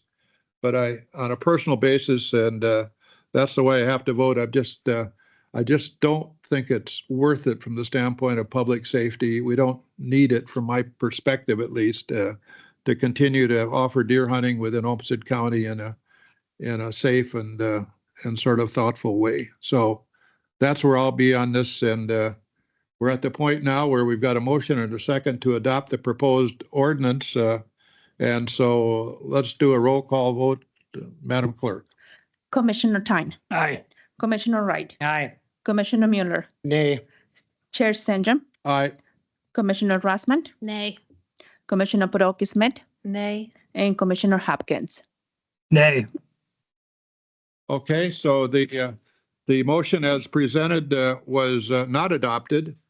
And so we have, let's see, Mr. City Attorney, we have the option now of either doing nothing or adopting another position. Is that right? You don't have to do anything at this point. State law will be in effect, and you will have not adopted any local ordinance that would change state hunting regulations. So Okay. no action is needed at this point. Is there a desire by anybody to offer a motion in any way and shape? Okay, sensing none. Okay, thank you so much to each and every one of you coming out tonight. Appreciate again your views, your demeanor, your style, and the way you approach the county board. It's really a testament to great people living in a great community. Thanks so much. And you can stay, by the way, for the rest of the evening. I don't mean that. But we'll give you a minute to exit if you want. Thank you to all of you. Thank you. Commissioner Hopkins, thank you. My pleasure.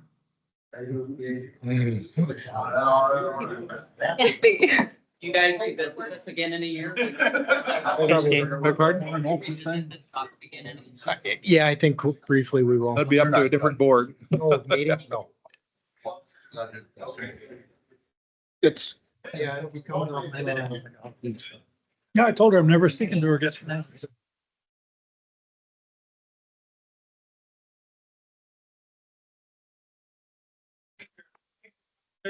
Please. Thanks, thank you for having all. Thanks. Thanks. Okay. Okay, let's continue on. Board members, we have the consent agenda next on our agenda. So the item 4 consent agenda, let me just read them through. To approve the Olmsted County Board of Commissioners meeting minutes of March 3rd, to approve the advancement of the 2027 state aid construction fund, to award a contract for SP 055-070-23, a turn lane construction at the State Highway 8, Highway CASA 9 and CASA 11 and CASA 25 and County Road 125, to award electrical installation, maintenance, and repair projects. And I'll just call that item D rather than to read all those initials. To approve a snowmobile trail granite and AIDS program, to accept the county, Olmsted County Public Health Services and Olmsted County Community Corrections Overdose Fatality Review Grant, to approve and to a request to sponsor the Olmsted County History Center bonding proposal. And that is the consent agenda. Is there a item to or a matter, pardon me, a motion to approve? Move to approve the consent agenda. Second. Okay, there's a motion to approve and second to the consent agenda. Come on, let's go here. All in favor, then say aye. Aye. Opposed, nay. I And have the to take- consent agenda is. I think you have to take a roll call. I'm vote, sorry, we Mr. have to Chair. take a roll call on the consent agenda. I apologize, Madam Clerk. Commissioner Tyne, Aye. Commissioner Wright, Aye. Commissioner Mueller, Aye. Chair Sanjum, Aye. Commissioner Rossman, Aye. Commissioner Podokis Smith, Aye. and Commissioner Hopkins. Aye. Okay, item 5, consent agenda is approved. Item 5, then a discussion item. It's to review and make a decision relative to the Orinoco Township River Corridor Overlay District Ordinance. Mr. Hill. Thank you, Chair and Commissioners. Good evening. Tony Hill, Deputy Administrator. I also want to, joining me is Mark Reese, Olmsted County, as well as Allison Sosa, Planning Director, and Skip Langer in the back, Director of the Soil and Water Conservation District. So we're here as a team tonight. We're here to review and discuss Orinoco Township's proposed River Corridor Overlay District, which will be referred to in this presentation as the RCOD moving forward. Orinoco Township is requesting approval of an overlay zoning defining and regulating shoreline within 2,500 feet of an ordinary high water level in Orinoco Township. The RCOD would add permit requirements, prohibit uses, and minimum lot size requirements within the zone. The township finds that uncontrolled use of shoreline affects the public health, safety, and general welfare. Currently, the Olmsted County Planning Department administers and enforces the floodplain and shoreline ordinance under Chapter 3750. County and state define shoreline as land within 300 feet of a river or stream and 1,000 feet of the lake's ordinary high water level. The next slide, if you have this slide presentation, I just want to show them a map. It's on. Oh, perfect. Thank you. So just want to show you on the map of the proposed RCOD. The blue is water body. You can see Lake Zumbro in the upper left-hand corner, middle section of the map. The confluence of the Middle Fork Zumbro River and the South Branch Fork of the on the west and or left side of the map. And you can see the confluence where it says Orinoco. That's the confluence of those two water bodies. And then we're also talking about the South Fork of the Zumbro River that flows south to north from the bottom of the map into Lake Zumbro. The orange on the map is representing the 300 foot of the current shoreline ordinance for a river. The yellow is 1,000 feet for a lake under the current shoreline requirements. And the green is the 2,500 proposed RCOD for the lake and river in Orinoco Township. So the next slide. Another way of illustrating this of the proposed RCOD, as you can see on your left, is the current shoreline requirements. It's 300 feet to the river and 1,000 feet to a lake. and the proposed shoreline ordinance on your right, which is the 2,500 feet with both a river or lake. Just want to provide the timeline of how this occurred. So on October 7th, 2025, Orinoco Township presented the RCOD at the Physical Development Committee. The committee had concerns with the township's proposal and requested more details and information about the ordinance. On October 31st of 2025, Olmsted County responded to Orinoco Township. Staff had concerns as well as the committee related to the rationale why the current county and state standard is not sufficient to protect water bodies within the township, the nonconformities, potential to create a significant number of nonconforming lots and uses in the overlay district, and duplication of efforts, potential to lead to delays in the planning process and conflicts with regulatory authority. On December 9th, 2025, Olmsted County staff met with the Orinoco Township representatives and their consultant. We had asked that they had come back to the Physical Development Committee, but they wanted to work it out with staff. And so we agreed to do that.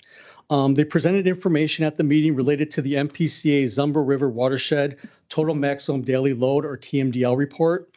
They discussed impairments of the water bodies due to turbidity as well as possibly other pollutants. The group discussed the nonconformities and potential regulatory conflicts due to the overlay district. At the end of the meeting, county staff understood that Orinoco Township was going to follow up with a written response to the county and provide the environmental data that they presented at the meeting. On January 27, 2026, the county received a letter from Orinoco's attorney. That's in page 38 of your packet. And on February 9th, 2026, the county legal team responded to Orinoco's attorney's letter. That brings us here today, March 17th of 2026, the county board determination of the OC or RCOD. Next slide, please. The administrative rules allows townships to manage its own shoreline regulations if townships can demonstrate to the county board the following. 1, township regulation is more restrictive than county controls. 2, the township regulation is consistent with county controls. And 3, the township administration and enforcement of the shoreline controls are as effective as the county's administration and enforcement. Items 2 and 3 are highlighted since the RCOD is inconsistent with Olmsted County official controls, and the proposal fails to demonstrate as effective as the county's administration and enforcement of shoreline regulations. Next slide. Oh, you got it. Thank you. Orinoco Township's proposed RCOD is inconsistent with Olmsted County's floodplain and shoreline ordinance. The proposed ordinance expands the shoreline area from 300 feet for a river and stream and 1,000 feet for a lake to 2,500 feet represents a significant increase in land subject to shoreline regulation. It goes well beyond the current Olmsted County and Minnesota Department of Natural Resources scope. The township has not provided a clear rationale explaining why the current county and state standard is not sufficient to protect public waters located in the township. The change in scope is inconsistent with Olmsted County's shoreline regulation and raises questions about its necessity and appropriateness. At the Physical Development Committee on October 7th, 2025, Orinoco Township indicated that adoption of the RCOD would result in 426 new parcels becoming subject to shoreline regulation. This represents more than double the number of parcels currently regulated by shoreline. These newly included parcels would be subject to more restrictive requirements, including additional prohibitive and conditional land uses, reduced development density through larger minimum lot sizes, and more stringent site planning and permitting requirements. There are also doubts about Orinoco Township's ability to effectively administer and enforce the proposed RCOD. The overlay district requirements create a substantial administrative burden across thousands of acres of newly regulated shoreland. An August 2025 letter from the Township Cooperative Planning Association, or TCPA, administrator indicated the capacity for the organization to administer and enforce the RCOD. However, the same time frame, the township requested $350,000 from Olmsted County due to difficulties in providing township planning and permitting services without financial assistance from the county. The TCPA zoning administrator who authored the letter is no longer employed with the organization. So we have some doubts about their ability to regulate and administer the shoreline ordinance. I'm going to hand it over to Skip Langer, the Director of Soil and Water, just to talk a little bit more about the Zumbro River watershed and the water quality data associated with it. Welcome, Mr. Langer. Would you please introduce yourself? Good evening, Skip Langer, Olmsted Soil and Water Conservation District Director. One of the things that we thought might help was just some graphics related to the watershed and to the township.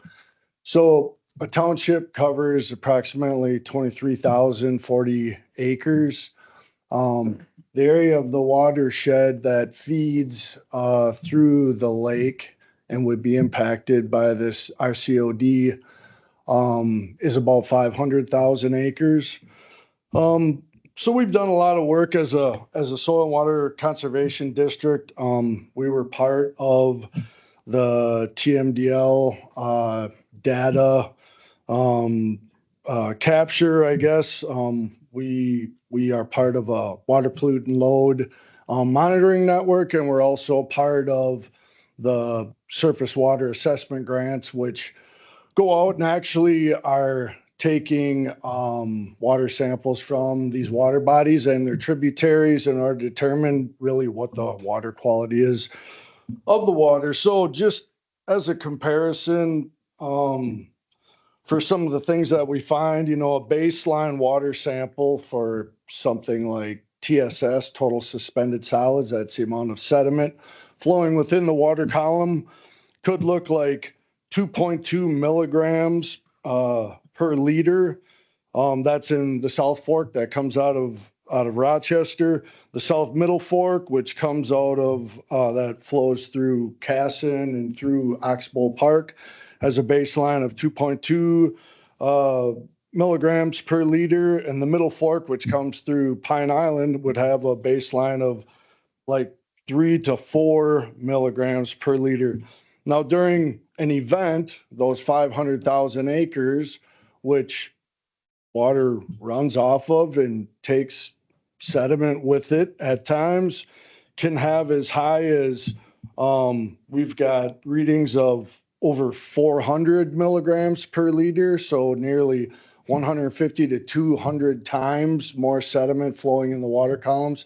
And you guys have seen those representations in some of the past presentations that we've done, where we've got the water bottles sitting on the bridges, and some of them you see and they're crystal clear, and others you look at and they're really milk chocolatey. So that's just kind of a demonstration of the land area, I guess, that contributes, pollutant loading. And I think we're talking about a much smaller representative land area. I'm not sure that the RCOD actually can accomplish what maybe it's set out to when you've got 500,000 acres contributing. If you want to go to the next slide, one thing that I wanted to demonstrate is the amount of work that is being done within the watershed by not only Olmsted County and Olmsted County SWCD, but also our partners throughout the Zumbro watershed. The numbers that you see within these smaller tributary watersheds demonstrate the amount of practices that have been put on the land. This is on private lands over the last 20 years. So from 2004 to 2024, you see hundreds and hundreds of best management practices. This will continue, and the hope is that the trend that has come into play previously with these higher trends of pollutant loading get reversed. And we are seeing that, and we found that in the last 10 years under the reporting of the RAPS report. It's the watershed restoration and protection strategies through Minnesota Pollution Control Agency.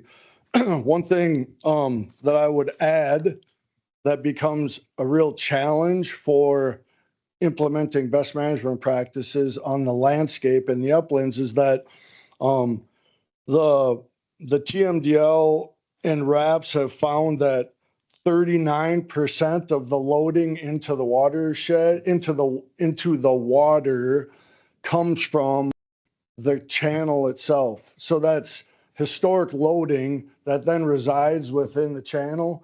And when you have these events where you have, rain falling across the landscape, that sediment is picked up and moved around. So that will be difficult to fix that, but I think that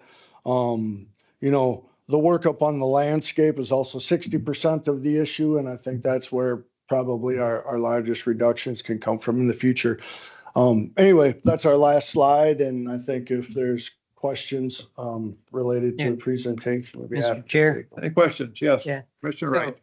If I can reduce everything you're saying to fit in my head.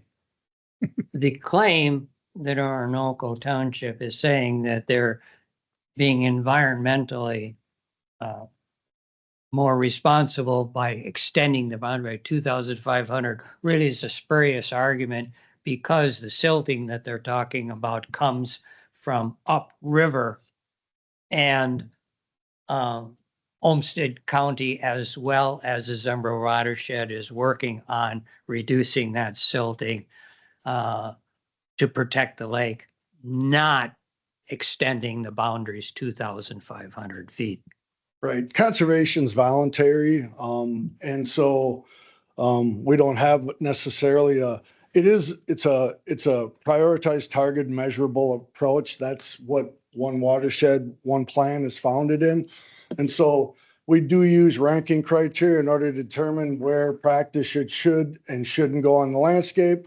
What amount of cost share is applied to a practice in order to get it there and ensure that we can address issues. It's not that there isn't concerns around the lake. There's very steep slopes. There's farmland up on top of the ridges all around the lake.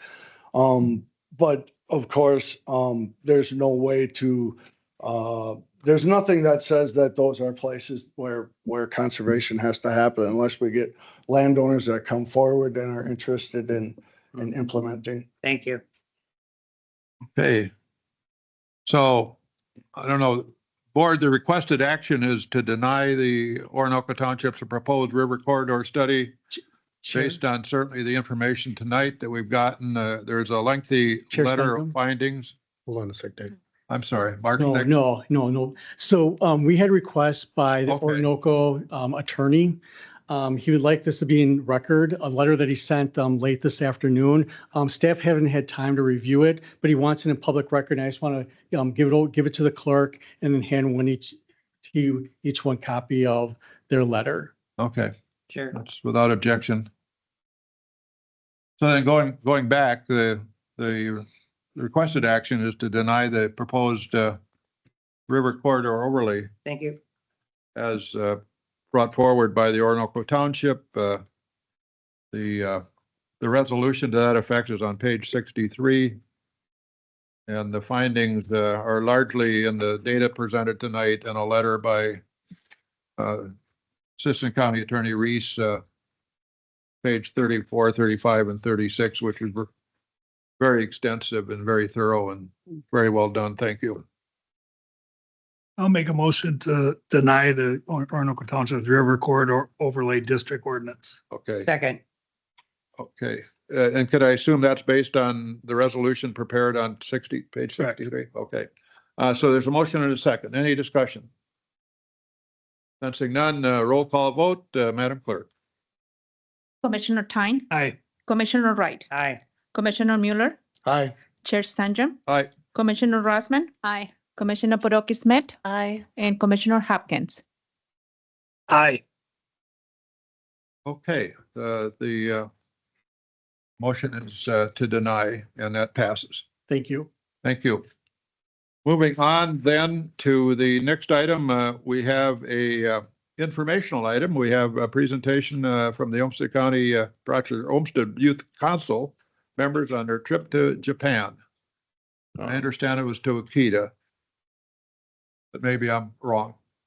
Mr. Chair, Commissioners, I'll just briefly introduce this group of youth that's going to come up here. As you mentioned, Well, maybe I'll introduce myself again. I did earlier, but it's been several hours. James Johnson, Deputy County Administrator, Administrative Services. I have one of my duties. I have the pleasure of joining the group of youth in the Rochester Olmsted Youth Council once a month. Prior board representative was Commissioner Rossman, now Commissioner Wright. This is a group of students that come together to learn more about county government, city government, engage with county government, city government. I can think of no better board meeting to join than one that started with a 90-minute public hearing on a gun ordinance and ended with River Corridor Overlay District Ordinance. So, but with that, I'll hand it over to the students who are going to come up and talk about a trip they had last year. And I'll let Welcome. them come up and introduce them. Please introduce yourself and tell us about your experience.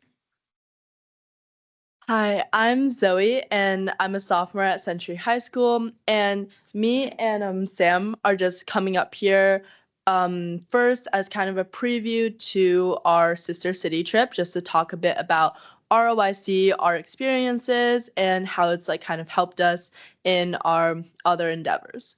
So in my case, I joined ROIC in 2024 as a freshman. And in the 2 years that I've been on the board, I've met so many amazing people, organizations from all over Olmsted County, and I've been able to take a lot away from that, just in terms of how our community functions behind the scenes, as well as our residents' experiences, as well as the issues that we've been dealing with. And these experiences have inspired me to go beyond the county level. And last year, I applied for the Minnesota Youth Council, which is the only state-mandated youth council in the country. And I've been able to utilize a lot of the experiences that I've gained on the on ROIC to help me in my work on the legislative scale at the state level. And that includes, for example, some financial decisions, because when we're at the NYC hearings, especially recently at Youth Day at the Capitol, where we heard some proposed bills or motions, a lot of that financial advice, as well as other experiences that I've had working with the Rochester Olmsted Youth Council, has been greatly helpful. And in addition to that, I believe that Rochester Olmsted Youth Council provides me with kind of a basis to be able to fully represent the county at the state level, because I think it's really important to have people from our county at that level being able to make our voices being heard on issues that directly affect us, like substance abuse, career education, and more. So that's kind of just the work that I've been doing and how ROIC has helped me in those efforts. Now hand it off. Hi, I'm Samantha Jogish. I'm a student at Stewartville High School. I've been on ROIC since 2022 when I was a freshman in high school. When I joined, there were several other members on the council that didn't attend school in Rochester. And members from all over the county made me feel welcome and like I had a voice outside of my own smaller community. I have been given many opportunities through ROIC, such as attending the National Student Leadership Conference at Duke University.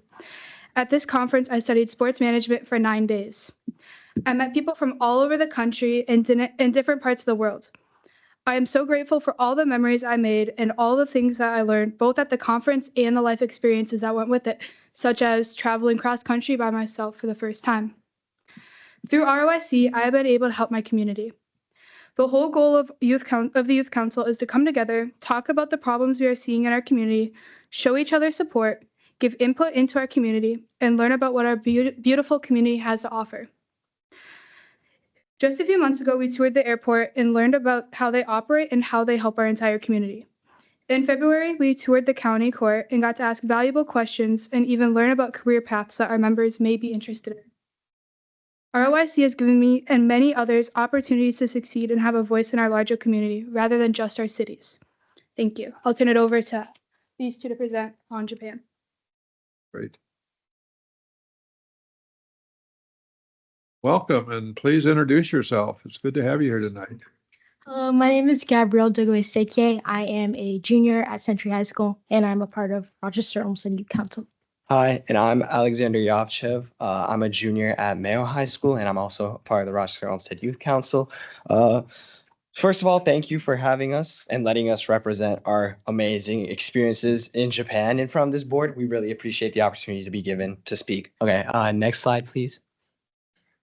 Okay, so me and Gabby went this past year to Japan with the mayor, city council member Nick Miller, and other members of the Rochester community. I'll first give a little agenda as to what we'll be presenting, and I'll be speaking about the overall trip, a synopsis, if you will, and then our experiences in Hiroshima and Tokyo. And then my partner Gabby will present on Akita, our takeaways, and then our community impact after the trip. Next slide, please.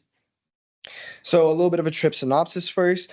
On August 4th, we arrived in Japan and stayed in Hiroshima over the next 3 days. The primary activities that we did was attend the 80th anniversary of the Peace Memorial ceremony in Hiroshima, commemorating, or I guess not commemorating, but remembering the atomic bomb dropping, and Miyajima Island, a significant part of the Shinto culture in Japan. On the 8th, we arrived in Tokyo, and there it was more of a touristy excursion, if you will. It wasn't really much diplomacy happening. And then on the 11th, we arrived in Akita, and there we engaged with the Akita city government, our sister city here in Rochester, and toured the surrounding Akita prefecture. And then on the 14th, we returned to the United States. Next slide, please.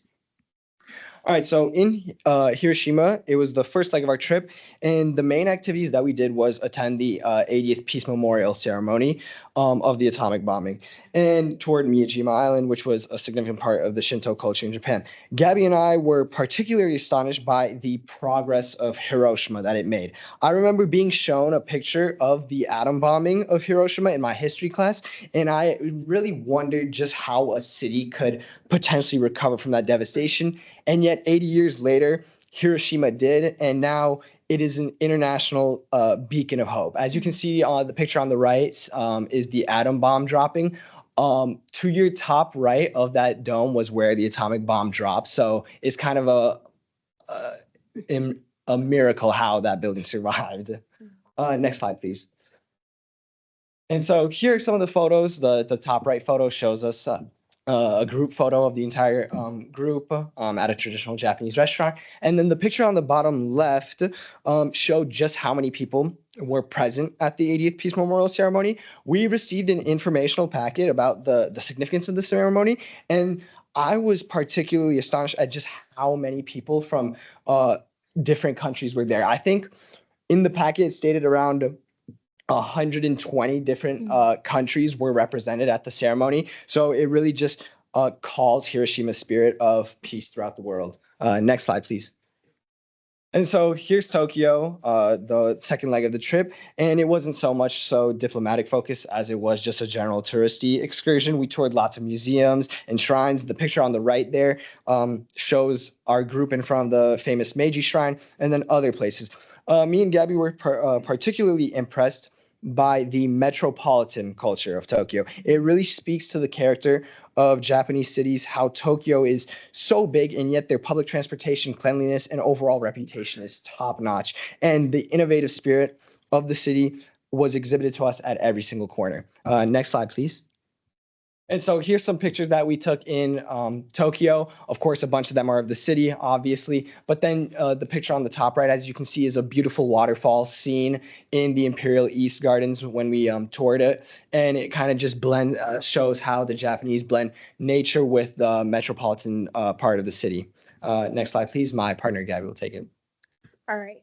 So, as he said, during the last portion of our trip, we visited Akita, where we participated in several meaningful activities. One of those most impactful was our meeting with the Akita city government. And during this meeting, we had the opportunity to speak directly with the mayor of Akita. It was a little nerve-wracking at first, but as I kept on speaking, got better.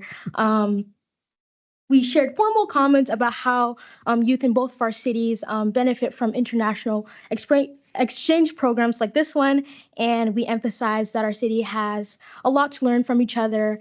And when it comes to education, culture exchange, and community development, being able to represent the voices of young people in Rochester in that setting was truly a powerful and meaningful experience for us. We also participated in a tea ceremony, which was very tasty and exciting for me. And later in the day, we also explored the Oga Peninsula and toured all around Akita, where we were able to experience Japan's natural beauty and historical preservation firsthand. These visits really helped us better understand how communities maintain their identity while still growing and adapting. And throughout the trip, we gained several important takeaways. Next slide. Yeah, there are a couple of pictures. So for Hiroshima, we developed a deeper understanding of peace, resilience, and history. Really learning how to rebuild itself after devastation really showed us strength and the hope that communities can have even after a tragedy. In Tokyo, we really saw how tradition and modern life can coexist. Japan does an incredible job of honoring its cultural heritage, which really, at the same time, advancing into the future. And I did a lot of shopping. Sorry, Dad. Credit card, yeah. And lastly, Akita, we learned about the recognition of an age-friendly city through the World Health Organization called WHO, which is the city's initiative. And this really highlighted how the city actively supported its age population while creating a community that benefits from all ages. And lastly, last slide, please. This experience didn't just also impact me while abroad. It really continues to influence me here at home. Since returning, we shared what we learned with members of our community. Also, we shared with our youth council when we got back, and really just helping to increase our natural cultural awareness and appreciation for international connections. We've really been able to represent the perspectives of young people in Rochester and encourage other students like us to explore global opportunities like this one. And overall, this trip really showed us the importance of global understanding, youth involvement, and cultural exchange. And it was an experience that shaped us to see the world and my role in it. So we thank you again for giving us this opportunity to speak. Thank you. Thank you so much. Would you stand for questions if we have any? Yep. Questions, board members?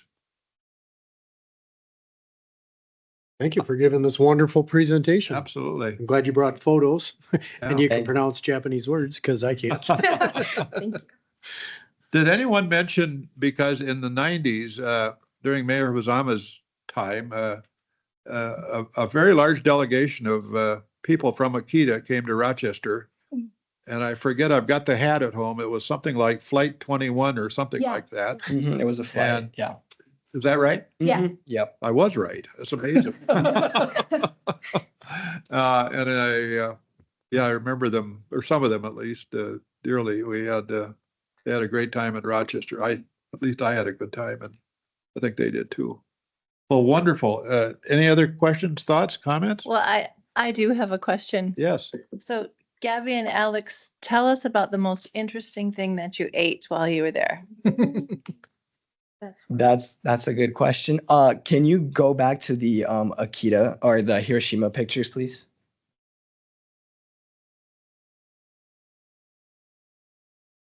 So the thing on the bottom right that you see there is called okonomiyaki. It's this one special Japanese dish that they make, I think only specially in Hiroshima Prefecture.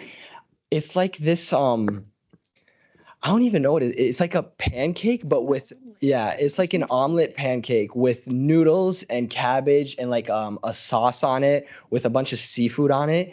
And it's, I mean, it kind of, to be honest, it kind of looks disgusting, but when you eat it, it's actually really, really good. That's the best thing. And it's huge in person. Like it's Yeah. a really big. Mhm. I think for me, when we went to Akita, like during our tea ceremony, we had this like sugary dessert. I don't even know like how to explain it, but it was like so much sugar. I love sugar, but like that was like it was a lot, but it was good. It was good. So Sugar. That's really good. So I personally, not certainly your age by any means, but I enjoy international experiences myself. But tell me what you brought back. How are you a better person because you did this?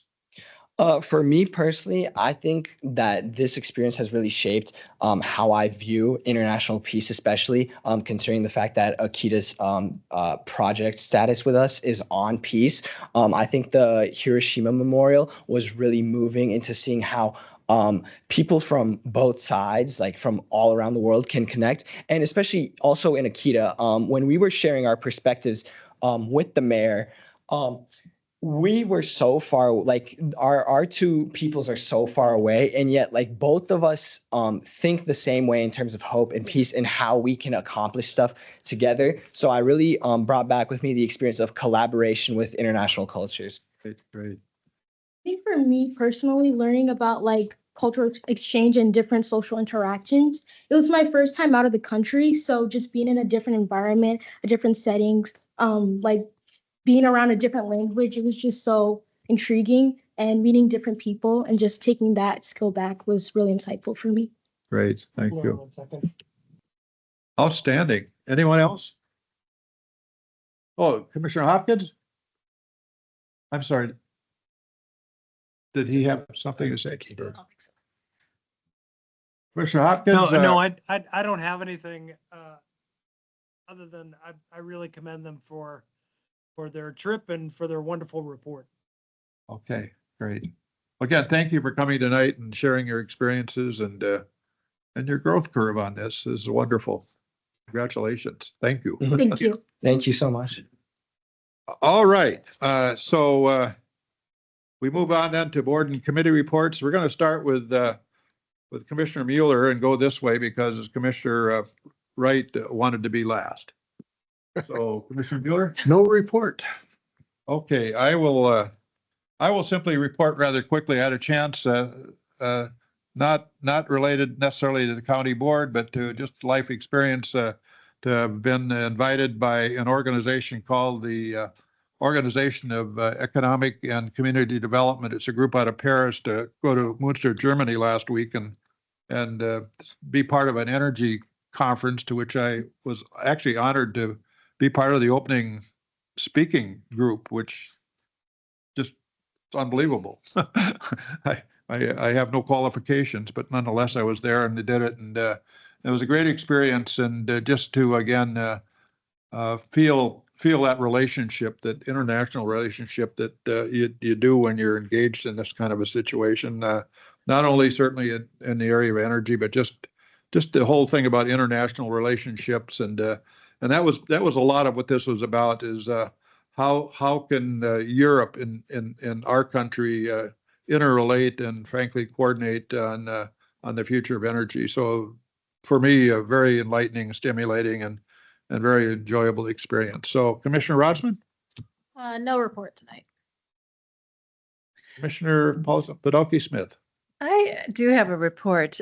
As you all know, I serve on the Dodge Olmsted Corrections Joint Powers Board. And they offer us updates with the kinds of programming and education that they offer their clients.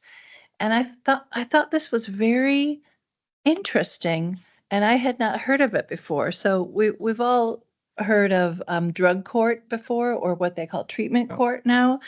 Well, they're piloting something called competency court, which is pre-trial, and it's a service to a client who has been deemed incompetent, and it's a way to offer them cognitive skills building, resources and support to make them competent for trial. It's really something that Dodge and Olmsted took on their own, because throughout the state of Minnesota, there are only a handful of these navigators that help a client through competency. They're generally just spread too thin and not available. So Dodge and Olmsted have done this targeted competency care, and it's a small pilot, but it's been a success so far. I hadn't heard of it, and I just thought it was interesting to share. Just another innovative and a pro-social and humane approach that our corrections department takes with its clients. You entertained me on this one, because that was the last bill in my legislature career, the restoration or competency restoration. And I'm glad $35 million. I'm glad something's happening with it. So Commissioner Hopkins. Nothing to report. Okay, Commissioner, what's your name? Commissioner Tyne. I'll just report last week, Commissioner Wright and I attended an update from Any Path Home, and there were several hundred community members there, and the board presented an update on the work that they're doing, and our Olmsted County HRA employees, Courtney Dugstead and Jacob Radke, did a great job representing Olmsted County, and the work that Any Path Home is doing is really starting to take off, and it just gives me hope that we might get ahead of this homeless issue. So just want to report on that. Commissioner Wright. Yeah, thank you very much. My former life, I was a teacher, and I taught juniors and seniors, and I taught history.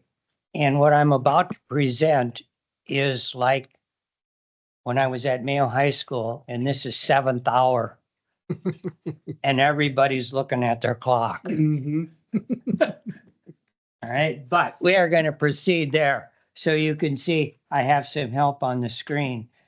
Today, if you didn't know, is St. Patrick's Day. And, generally we celebrate it with fun and frivolity. 'Tis the wearing of the green, as you can see throughout the crowd. And sometimes we celebrate it with silly t-shirts, like "Kiss Me, I'm Irish." But I want to let you know that it wasn't always that way. So between 1840 and 1855, 2 million Irish immigrated to America. 2 million doesn't sound like a lot, but at that time in the country, there was only about 20 to 21 million people in the country. So it was really huge. The huge surge of 1.5 million arrived between 1845 and 1855. And they came to America to escape starvation because of the potato famine and to escape persecution from a repressive political system. The Irish refugees seeking haven in America were poor and disease-ridden. The prevailing belief of those who opposed immigration was that the Irish threatened to take jobs away from Americans, and they would strain the welfare budgets.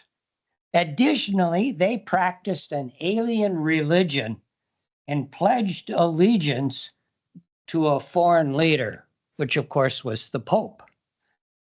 They brought with them crime and the threat of rape.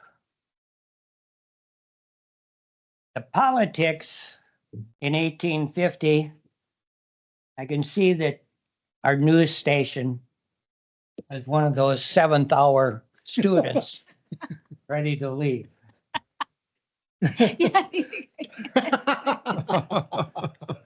Excuses. All right, so, and they brought with them the threat of rape. The politics in the 1850s had negative opinions of the Irish. The immigrants who came were regarded as the worst that Ireland had to offer.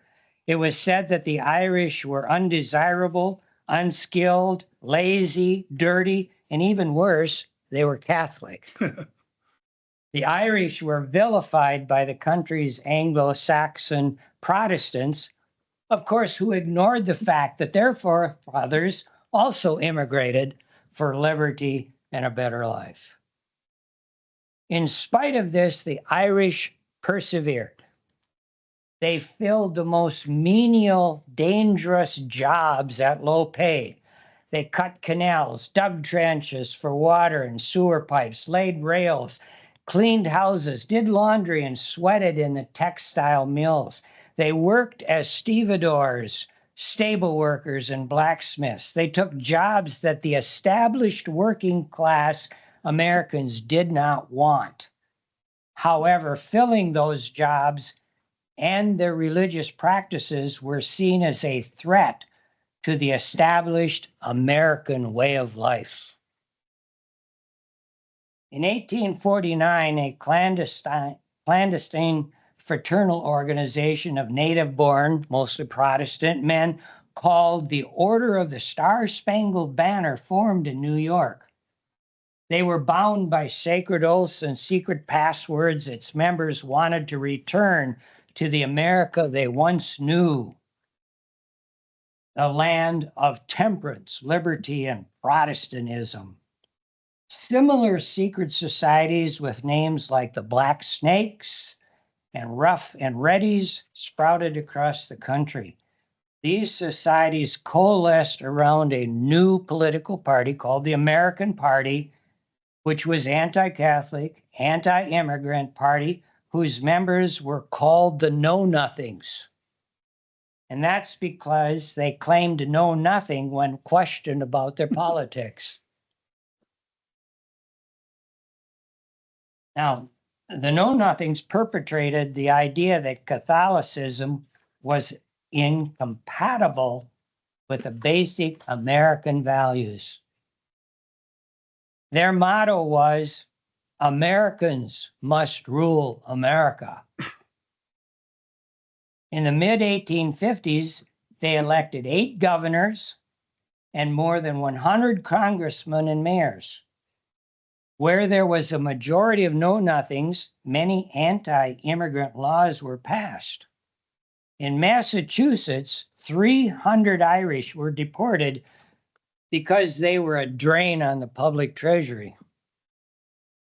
They also barred naturalized citizens from voting unless they had spent 21 years in the United States. The sentiment against the Irish turned violent and deadly in August 1855 when armed know-nothing members guarding polling stations on election day launched a street fight. Between 20 and 100 people, the data is not clear from different reports, people were killed on that bloody Monday. After the riot, no one was ever prosecuted. Now, was there pushback about this? Yes, Abraham Lincoln opposed the Know-Nothings. In a letter he wrote, said, when the Know-Nothings get control, the Constitution will read, all men are created equal except Negroes and foreigners and Catholics.